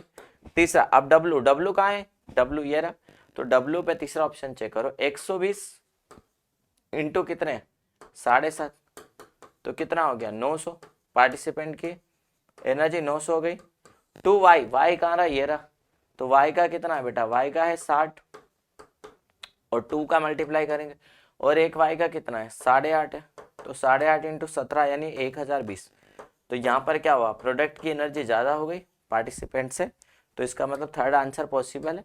फोर्थ भी आप चेक कर सकते हैं, फोर्थ भी एक बार मैं चेक करके बता देता हूँ। x कन्वर्ट हो रहा है y z में, तो x की एनर्जी कितनी है, x की एनर्जी है 90 इंटू 8, 90 इंटू 8 यानी कि कितना हो गया 720, जबकि y और z की एनर्जी निकालो तो y की एनर्जी कितनी हो गई बेटा, y की एनर्जी होगी 60 इंटू 8.5 है ना, y 60 इंटू 8.5 कितनी हो गई 510, और z की एनर्जी अगर निकालोगे तो z की एनर्जी हो गई 150, 30 इंटू 5 कितनी हो गई 150, तो 510 में अगर 150 जोड़ोगे तो 5 और 1 6, 660, यहाँ पर भी कम है, तो बेटा पार्टिसिपेंट की एनर्जी रिएक्टेंट की एनर्जी कम होनी चाहिए और प्रोडक्ट की एनर्जी ज्यादा होनी चाहिए। ये सिर्फ कौन सा ऑप्शन बता रहा आपको, थर्ड ऑप्शन बता रहा, ठीक है।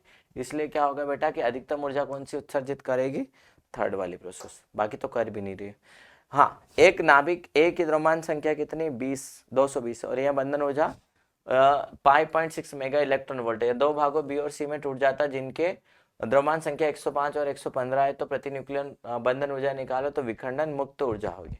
तो मुक्त ऊर्जा क्या होगी बेटा, फ्री एनर्जी हो जाएगी, क्या फ्री एनर्जी हो जाएगी, पहले तो रिएक्शन लिख लेंगे ए बी प्लस सी, तो क्या करेंगे energy of A minus energy of B plus C, ऐसे लिख लेंगे, ए की एनर्जी में से बी और सी की एनर्जी को माइनस करेंगे, तो ए का कितना बेटा रोल नंबर, मतलब ए का द्रव्यमान संख्या 220 है और ये कितना है 5.6, माइनस क्या करोगे ई बी, इन दोनों की सेम में बेटा 6.4 है ना, तो ये कितना हो गया 105 इंटू 6.4 प्लस 115 इंटू 6.4। अब क्या करो देखो, अब थोड़ा सा स्मार्ट कैलकुलेशन बताता हूँ मैं, ठीक है।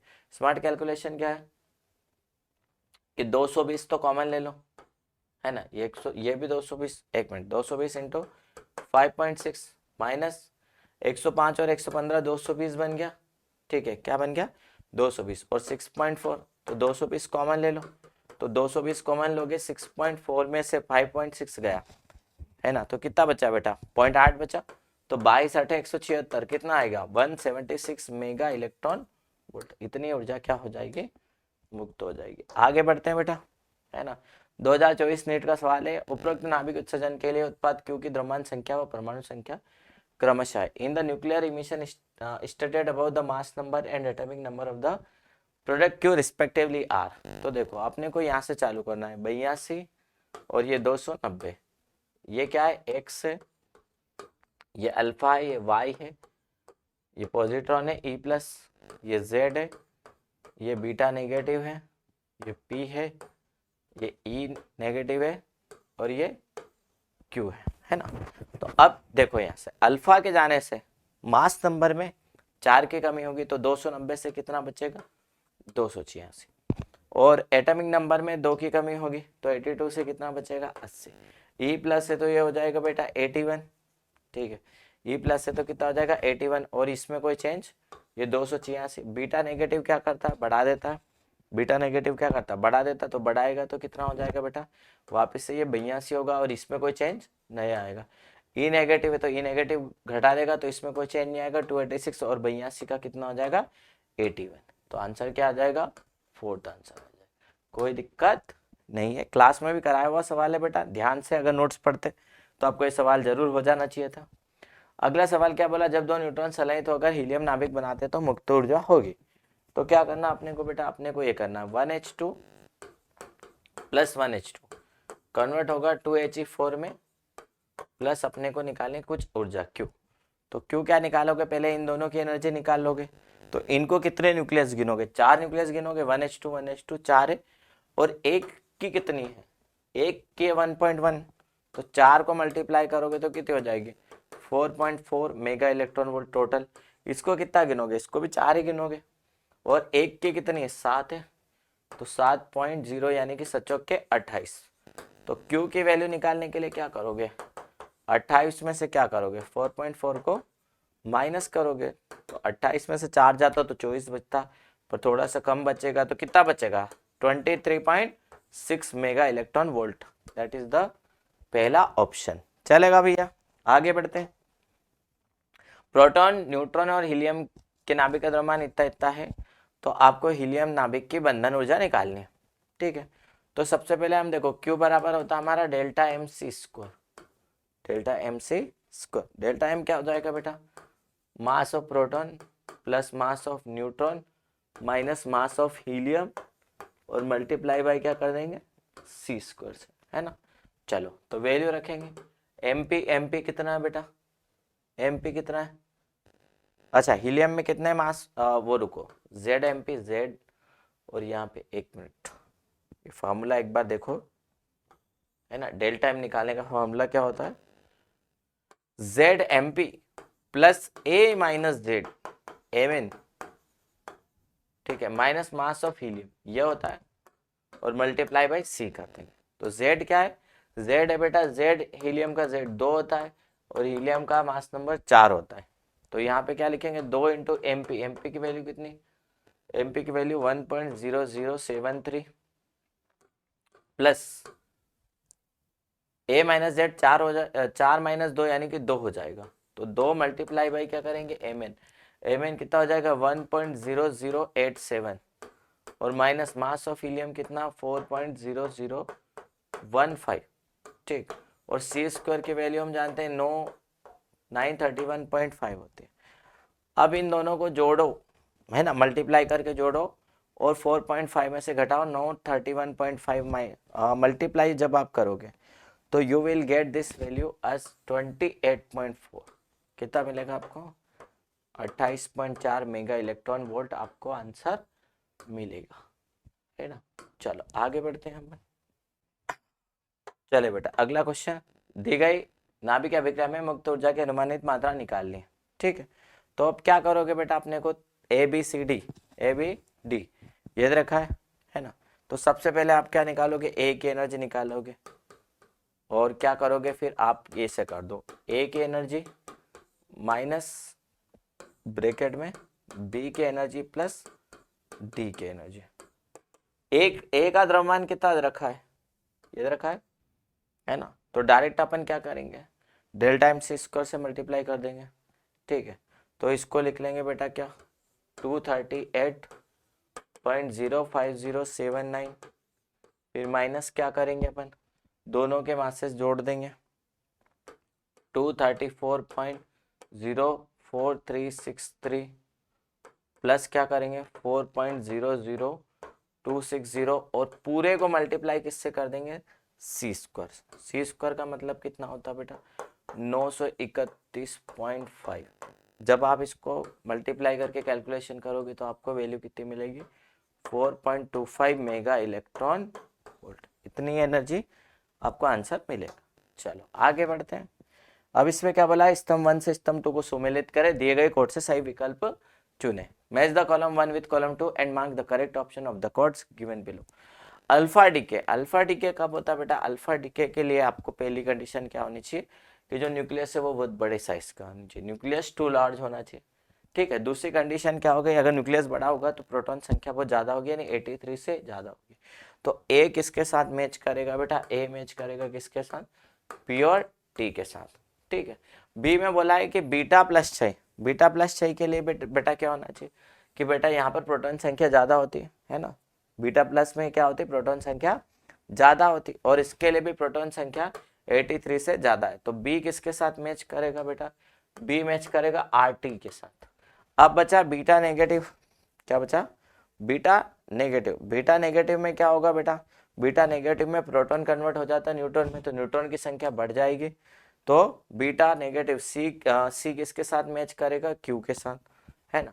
अब कौन बचा, गामा। गामा में बेटा ये कोई कंडीशन नहीं होती, गामा में क्या होती है, अतिरिक्त ऊर्जा होती है, उसको नाभिक निकालता है और मूल अवस्था में आ जाता है उत्तेजित अवस्था। तो सी किसके साथ मैच करेगा, एस के साथ। तो ए मैच करेगा पीटी के साथ, बी मैच करेगा आरटी के साथ, सी मैच करेगा क्यू के साथ और डी मैच करेगा एस के साथ। तो आंसर क्या आएगा, फर्स्ट। हाँ ना बोलो। चलो 10 सवाल और है, आगे बढ़ते हैं। किसी अर्धचालक में कुल धारा का 2/3वां भाग इलेक्ट्रॉनों द्वारा प्रवाहित किया जाता तथा शेष 1/3वां भाग कोटर द्वारा प्रवाहित किया जाता है। यदि इस तापमान पर इलेक्ट्रॉनों का अपवाहवेग कोटर के अपवाहवेग का 3 गुना है तो इलेक्ट्रॉन के संख्या घनत्व का कोटर के साथ अनुपात निकालिए। तो हम जानते हैं बेटा कोई भी इलेक्ट्रॉन हो या होल्स हो उसके द्वारा करंट कितना होता है, I बराबर नेवड़ा होता है, एनी वी डी ए, एनी वी डी ए, है ना। अगर मैं यहाँ पर लूँ, यहाँ पर मैं अनुपात लूँ, क्या किस किस का अनुपात लेना अपने को, इलेक्ट्रॉन की संख्या घनत्व का और कोटर का, यानी कि आई ई अपन में आई एच, ये तो बेटा ये हो जाएगा एनी अपन में एन एच, चलेगा। ई तो कैंसिल हो जाएगा, ए भी कैंसिल हो जाएगा। यहाँ पे क्या लिखेंगे, ड्रिफ्ट वेलोसिटी ऑफ इलेक्ट्रॉन अपन में ड्रिफ्ट वेलोसिटी ऑफ होल्स। अपने को क्या निकालना है, अपने को एनी अपन एन एच निकालना। तो एनी अपन एन एच क्या हो जाएगा बेटा, आई अपन आई एच, और ये मल्टीप्लाई हो जाएगा उल्टा वी एच अपन में वी। अब क्वेश्चन में क्या बोला, किसी अचालक में कुल धारा का 2/3वां भाग इलेक्ट्रॉन द्वारा, मान लो कि टोटल धारा आई है ना, तो ये बढ़ गई, तो इलेक्ट्रॉन द्वारा कितना हो गया बेटा, 2/3 आई हो गया, और होलो के द्वारा बचा कितना, 1/3 आई। तो इसको क्या लिखेंगे, 2/3 आई और 1/3 आई, बोलो चलेगा, 2/3 आई और 1/3 आई चलेगा। अब अपने को वेलोसिटीज का रेशियो देखा है, इस तापमान पर इलेक्ट्रॉनों का अपवाहवेग कोटर के अपवाहवेग का 3 गुना है, इलेक्ट्रॉनों का अपवाहवेग कोटर के, यानी कि drift velocity of electron hole का कितना है बेटा, 3 गुना है। तो V H upon V E का रेशियो कितना हो जाएगा, 1/3, 1/3। आई से आई कैंसिल, 3 से 3 कैंसिल, 2 1 कम, 2/3। क्या आंसर आया, 2/3 आया। बोला है कि नहीं, हाँ ना बोलो। आगे बढ़ते हैं बेटा। एक शुद्ध क्रिस्टल में 5 × 10⁻22 परमाणु प्रति मीटर क्यूब है, इसमें पंचसंयोजक अशुद्धि की 1 ppm सांद्रता द्वारा डोपिंग की गई, तो कोटर के यानी होल्स की संख्या ज्ञात कीजिए। अब प्योर सिलिकॉन है जितने क्रिस्टल, तो हम जानते हैं प्योर सिलिकॉन में क्या होता है बेटा, ni² = Ne × NH। अपने को किसकी संख्या निकालनी, होल्स की संख्या, इलेक्ट्रॉन की संख्या क्या हो जाएगी, एटम के बराबर हो जाएगी। तो ni की वैल्यू अपने को दे रखी है 1.5 × 10⁻16, 2 बार लिखेंगे, पूछो क्यों, क्योंकि स्क्वायर है, ठीक है। एन ई कितना हो जाएगा, एन ई अपने को ये हो जाएगा 5 इंटू 10⁻²2 और एन एच अपने को क्या करना है, निकालना है, ठीक है। तो अब क्या हो गया बेटा, एन एच हो गया अपना 1.5 इंटू 1.5 और बटे क्या करेंगे, 5 कर देंगे और 10 के पार 22 थी इधर, सॉरी इधर 32 थी, 32 में से 22 गया तो कितना बचेगा, 10 है ना। तो इसको आप लिख सकते हो क्या, 15/5 इंटू 1.5, 10 के पार कितनी बची, एक उधर दे दी तो कितनी बची, 9। इसको 3 बार काटोगे तो 1.5 इंटू 3 कितना हो जाएगा, 4.5। तो होलों की संख्या आ जाएगी 4.5 इंटू 10⁻9 और यूनिट क्या आ जाएगी बेटा, प्रति मीटर क्यूब, यानी मीटर क्यूब के पावर -3। तो यू विल गेट पहला ऑप्शन, है ना। चलो आगे बढ़ते हैं मेरे बच्चे। निम्नलिखित में से कौन सा परिपथ एसी निवेशी का पूर्ण तरंग दृष्टिकरण प्रदान करता है, which of the following circuit provides full wave rectification of N AC input. तो बेटा देखो, सबसे पहले तो अपने को 4 डायोड दे रखे है ना, तो आपको आउटपुट तभी मिलेगा जब बेटा क्या होगा कि डायोड, कोई भी जो डायोड है आमने सामने के फॉरवर्ड बायस में और सर्किट पूरा, है ना। तो अब 1 बाय 1 अपन ऑप्शन चेक करते हैं कि कौन सर्किट पूरा करता है कि नहीं और अपने को आउटपुट देता है कि नहीं। तो पहला ऑप्शन में आप देखो, यहाँ पे अगर मैं यहाँ से प्लस सिग्नल भेजूं, है ना, यानी कि यहाँ से मैं करंट को इंटर कराऊं, तो अब बेटा देखो करंट के पास 2 ऑप्शन है, या तो इस डायोड में जाए या इसमें जाए, लेकिन ये रिवर्स में तो करंट इधर नहीं जाएगा। तो करंट क्या करेगा, अभी अपन थोड़ा सा, है ना, हाँ गुलाबी मार्कर, बिल्कुल गुलाबी समझ में आएगा। तो यहाँ से बेटा क्या हो जाएगा, यहाँ से तो और बाबा ये क्या हुई, यहाँ से देखो ये डायोड भी रिवर्स में, ये रिवर्स में, तो इनपुट ही नहीं जाने दिया, इनपुट नहीं जाने दिया तो आउटपुट नहीं मिलेगा, है ना। जो चीज चाहिए भाई उसके लिए ही मना कर दिया, नहीं चाहिए, खत्म बात, फिर खत्म, टाटा गुड बाय। चलो सेकंड में यहाँ से करंट गया, ठीक है, तो ये वाला डायोड तो काय में हो गया, रिवर्स में, ये नहीं जान देगा, यहाँ से करंट ऐसे चला जाएगा। अब ऐसे जाने के बाद करंट के पास 2 रास्ते हैं, है ना, ऐसे भी जाए ऐसे भी जाए, तो ये डायोड फॉरवर्ड में, तो यहाँ पे करंट चला जाएगा।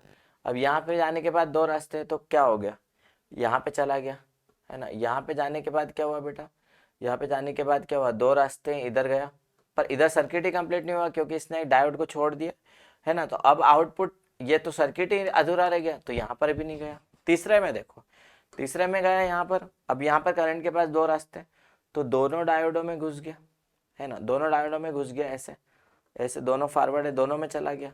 अब एक यहाँ चला गया, एक यहाँ चला गया। अब क्या हुआ, ऐसे जाके ऐसे गया, ऐसे गया, ऐसे गया, लेकिन बेटा इसने फिर 2 डायोड को छोड़ दिया, ये भी पॉसिबल नहीं। अब चौथा क्योंकि लॉजिकल है, वो देखो यहाँ से करंट गया, यहाँ से डायोड रिवर्स में इधर नहीं जाएगा, तो यहाँ से जाएगा, यहाँ से जाने के बाद करंट के पास 2 रास्ते, इसमें नहीं जाएगा, ऐसे जाके, अब देखो ऐसे जाके, ऐसे जाके, ऐसे जाके, ऐसे जाके, ऐसे, अब फिर से 2 रास्ते, है ना। तो चूंकि बेटा अब ये वाला डायोड है, ये वाला डायोड काय में हो जाएगा, ये वाला डायोड काय में हो जाएगा, तो आमने सामने वालों की, मैंने तुम्हें बताया आमने सामने वालों की सेटिंग होती है, तो यहाँ पे नहीं जाएगा, तो यहाँ पे, यहाँ से जाएगा, यहाँ से जाएगा, यहाँ से जाएगा और यहाँ से यूं करके सर्किट कंप्लीट होगा। फिर सेकंड साइकिल में क्या होगा, सेकंड साइकिल में इन दोनों डायोडों को छोड़ा था ना, इनको कंप्लीट करेगा। तो लॉजिकली कौन सा ऑप्शन आएगा बेटा, 4th ऑप्शन है ना। चलो दिखने में सारे ऑप्शन एक जैसे, पर लॉजिक ऐसे काम करता है कि डायोडों को चेक करना है कि किस में करंट अल्टरनेट, देखो आमने सामने वाले डायोड में जाना चाहिए, अगर इसमें गया ना तो इसमें नहीं जाना चाहिए, इसमें, तभी जाके बेटा यहाँ से ऐसे आउटपुट में होके वापस ऐसे आना चाहिए, तभी आपका सर्किट कंप्लीट माना जाएगा। आगे बढ़ते हैं बेटा। दिए गए लॉजिक गेट परिपथ के लिए R बराबर 1 पर आउटपुट प्राप्त करने के लिए इनपुट का मान क्या होना चाहिए, है ना। दिए गए लॉजिक परिपथ के लिए R अगर 1 पर आउटपुट अपने को 1 चाहिए, तो इनपुट का मान अपने को क्या होना चाहिए, ठीक है। तो सबसे पहले अपन इसका लॉजिक समझ लेंगे। तो अगर यहाँ से x गया तो बेटा ये कितना हो जाएगा, x बार हो जाएगा, है ना, और यही x यहाँ गया तो ये x सिंगल हो जाएगा, फिर ये y यहाँ गया तो ये y हो जाएगा, और यही y यहाँ पर गया तो ये क्या हो जाएगा, y बार। अब क्या करेगा, ये इन दोनों को जोड़ के देगा, है ना, ये और गेट है तो ये दोनों को क्या करके देगा, जोड़ के देगा, तो x बार प्लस y, ठीक है, ये दोनों को मल्टीप्लाई करके देगा तो क्या होगा, x डॉट y बार। अब यहाँ पे अपने को फाइनल आउटपुट, तो फाइनल आउटपुट को मैं क्या बोल रहा हूँ, r बोल रहा हूँ, ठीक है। तो r क्या हो जाएगा, x बार प्लस y, ठीक है, multiply by x dot y का बार, और ये कौन सा गेट है बेटा, और गेट है तो ये क्या करेगा, प्लस करेगा और पूरे पे बार लगाएगा, है ना। तो आर अपने को क्या मिला, आर लिख देता हूं मैं, एक्स बार प्लस वाई इसकी वजह से, ठीक है। फिर इसकी वजह से क्या हुआ बेटा, एक मिनट, इसके ऊपर भी तो बार आएगा, हाँ सर इसके ऊपर भी बार आएगा, बिल्कुल सही बोला सर आपने, ठीक है। तो प्लस एक्स डॉट वाई बार का होल बार ऐसा मिलेगा, है ना। तो सबसे पहले तो आप क्या करो, सबसे पहले तो जहां जहां पे प्लस लिखा है उसको डॉट बना लो, ठीक है। प्लस वाले को क्या बना लो सर, तो प्लस वाले को आप क्या बना लो, इसके ऊपर भी बार दो, एक मिनट, आर फिर से लिखता हूं मैं, है ना। आर फिर से देखो आप लोग, एक मिनट, तो यहां से आर क्या मिला, आर यहां से मिला क्या, एक्स बार प्लस वाई, है ना, ठीक है। फिर क्या करेंगे, प्लस करेंगे, नीचे वाला क्या होगा, एक्स डॉट वाई बार का होल बार, और यहां पे इसके पूरे के ऊपर बार लग जाएगा, बिल्कुल। अब देखो बीच में प्लस लिखा है ना, तो प्लस को आप क्या करो, बीच में प्लस लिखा तो प्लस को क्या करो आप, डॉट बना लो, प्लस को क्या बना लो, डॉट बना लो, यहाँ पे, है ना। तो आप क्या करो, एक्स बार प्लस वाई, है ना, इसको बाद में प्लस करूंगा, अब इसको मैं क्या करूंगा, प्लस लिख सकता हूं, तो मैं क्या लिखूंगा इसको, एक्स प्लस वाई का बार, अब इसको मैं अलग अलग बार लगा लूं, बार के ऊपर बार, ठीक है, और ये पूरे का बार, ठीक है। तो क्या होगा बेटा, एक्स बार प्लस वाई, है ना, बाद में मैं चेंज कर दूंगा वाई, अब ये क्या हो जाएगा, एक्स का बार प्लस वाई, और अब पूरे का बार, अब क्या करूंगा, पूरे का बार। अब क्या करूं मैं, अब मैं प्लस की जगह पे क्या लिखूंगा, प्लस की जगह पे मैं डॉट करूंगा, और डॉट की जगह पे मैं क्या करूंगा, प्लस करूंगा, है ना। तो एक्स बार डॉट वाई बार, और इसके ऊपर पूरे के बार प्लस क्या हो जाएगा, एक्स बार डॉट वाई और पूरे के ऊपर बार लग जाएगा, है ना। तो क्या हो जाएगा, अलग अलग बार है तो क्या हो जाएगा, एक्स डॉट वाई का बार प्लस एक्स डॉट वाई का बार, दोनों बार लिखा तो आर की वैल्यू क्या आ जाएगी, एक्स डॉट वाई का बार, ये आउटपुट मिलेगा अपने को, एक्स डॉट वाई का बार, ठीक है। तो अपना एक्स डॉट वाई का बार आया, अपने को आउटपुट कितना चाहिए, 1 चाहिए। तो अगर x की जगह पे 1 रखूं और y की जगह पे क्या रखूं, 0 रखूं, तो 0 का बार 1 हो जाएगा, तो 1 इंटू 1 1 मिल जाएगा, पहला ऑप्शन पॉसिबल। दूसरे में अगर x बराबर 1 रखा और y 1 रखा तो y बार 0 हो जाएगा, तो ये पॉसिबल नहीं, यानी कि y जहां जहां भी 1 है वो तो पॉसिबल नहीं। अगर ये दोनों को 0 रख दिया, है ना, तो x 0 नहीं होना चाहिए, x 1 होना चाहिए और y कितना होना चाहिए, 0। तो कौन सा ऑप्शन पॉसिबल है, ओनली एंड ओनली पहला ऑप्शन पॉसिबल है। आगे बढ़ते बेटा, चित्र में दर्शाए गए परिपथ में सिलिकॉन और जर्मेनियम डायोड क्रमशः इतने इतने वोल्टेज पर चालन प्रारंभ करते हैं, V0 और I के मान ज्ञात कीजिए। तो अब देखो इन दोनों में कम विभव, कम विरोधी विभव या कम प्राचीर विभव किसका, 0.3 वोल्ट का, तो सिर्फ इसमें सिलिकॉन ही ऑपरेट होगा, ठीक है। तो जो हमें प्रभावी प्रतिरोध मिलेगा V0, है ना, बैटरी कितने की, हमारे 12 वोल्ट की, तो 12 में से ये 0.3 खा जाएगा, तो 12 में से 0.3 बचेगा, तो 12 में से 0.3 बचेगा, वो क्या हुआ, वो सर्किट का हुआ 11.7। अब धारा निकालनी है, तो धारा कितनी हो जाएगी बेटा, तो धारा हो जाएगी V0 बटे तुल्य प्रतिरोध कितना है, 5, है ना, तो तुल्य प्रतिरोध R है, ठीक है। तो बेटा क्या हो जाएगा, V0 के यहाँ पे क्या लिखेंगे 11.7 और बटे 5 किलो है, तो 5 इंटू 10 की पावर माइनस सॉरी प्लस 3, 11.7 करोगे तो 2.34 आएगा, 10 की पावर ऊपर गई -3 एम्पियर की, तो इसको लिख सकते हैं 2.34 मिली एम्पियर। तो आई की वैल्यू आई 2.34 मिली एम्पियर, पोटेंशियल आया 11.7, तो आंसर आ गया second, that is the Babita. हाँ ना बोलो, 5 सवाल हो रहे बेटा। दिए गए लॉजिक सर्किट के लिए y पर निर्गत तरंग है, बहुत बढ़िया। For the logic circuit shown the output form at y is, सबसे पहले तो इस लॉजिक को सॉल्व करेंगे। तो यहाँ से a है तो बेटा ये कितना हो जाएगा a बार, b है तो कितना हो जाएगा b बार, और दोनों की यहाँ पर मुकालात होगी तो a बार प्लस हाँ डॉट है ना, तो एंड गेट है, तो a डॉट b बार का होल बार। तो मैंने तुम्हें पहले तो बताया बेटा ऐसे कि a बार डॉट b बार का होल बार, वैसे तो ये और गेट बनना चाहिए पर मैं फिर भी बताऊंगा कि इन दोनों को डॉट है तो एक साथ लिखोगे ना तो प्लस आ जाएगा बार, और बार के ऊपर बार इज नॉट बार, तो ए प्लस बी। तो पहली बात तो गेट हमारा कौन सा बना, हमारा बन गया बेटा और गेट। कौन सा गेट बन गया, और गेट। अब अपने को दो इनपुट दे रखे हैं तो टेबल सजा दो, तो देखो ए बी वाई, और यहाँ पर अपन वैल्यू रख देंगे, तो दोनों का जोड़ना है। तो देखो सबसे पहले देखो ये कितना है, 0 है, ये भी 0 है, तो 0 0 0 हो गया। फिर ये क्या हो गया, 0 1, तो 0 + 1 1 हो गया। और फिर 1 0 1 0 कितना होता है, 1 + 0 1 हो गया। और फिर 1 + 1 1 + 1 1 हो गया। तो एक पहला 0 मिलेगा और तीनों बार 1 मिलेगा, यानी कि हाई सिग्नल मिलेंगे। तो पहला लो हेलो, पहला लो, दूसरा हाई हेलो हाई। तो कौन सा है, नहीं ये नहीं है, ये भी नहीं है, ये तो सारे 0 है। ये 0 है, बाकी सब 1 1 है। फोर्थ ऑप्शन आया। आगे बढ़ते बेटे, बहुत बढ़िया सवाल आ गया भाई। If is diode in figure has forward bias resistance of 25 ohm and infinite resistance in reverse bias, the value of the circuit, value of the current in circuit है ना, value of the current, धारा का मान बताना भैया। देखो ठीक है, सारे डायोडों के रेजिस्टेंस कितने, 25 फॉरवर्ड में।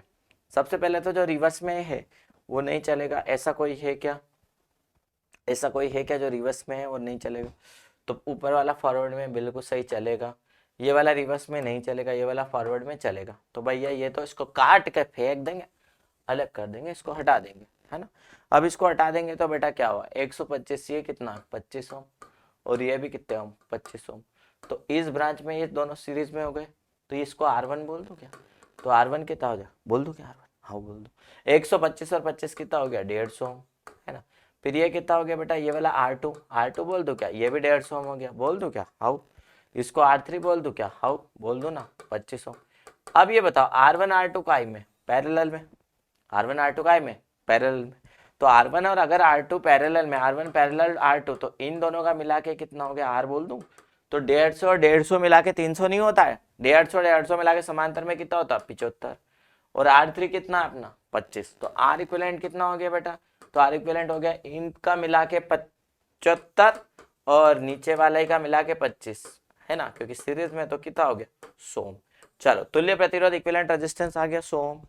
अब क्योंकि बेटा इन दोनों में प्रतिरोध सेम है तो धारा भी सेम होगी, तो पहले हम निकालेंगे कुल धारा। कुल धारा कितनी हो जाएगी, कुल नेट करंट V कितना, विभव 5 और प्रतिरोध कितना है 100, तो 5/100 यानी कि 0.05 एम्पियर। लेकिन ये जो धारा है बेटा ये आगे जाके दोनों में बढ़ जाएगी, किस किस में, I2 और I4 में, क्योंकि बीच वाला तो बढ़ गया, तो I1 आ गई। तो जो I2 और I4 है वो दोनों अपना आधा आधा हिस्सा ले लेंगे, किसमें से, I1 में। तो 0.5 का आधा करोगे 0.05/2, तो मेरे बच्चे 0.025 ampere is the unit of current. तो कौन सा ऑप्शन आ जाएगा, फोर्थ। बहुत बढ़िया सवाल था, आसान सवाल था और कंसेप्चुअल सवाल था। बने रहिए हमारे साथ, 3 सवाल और है।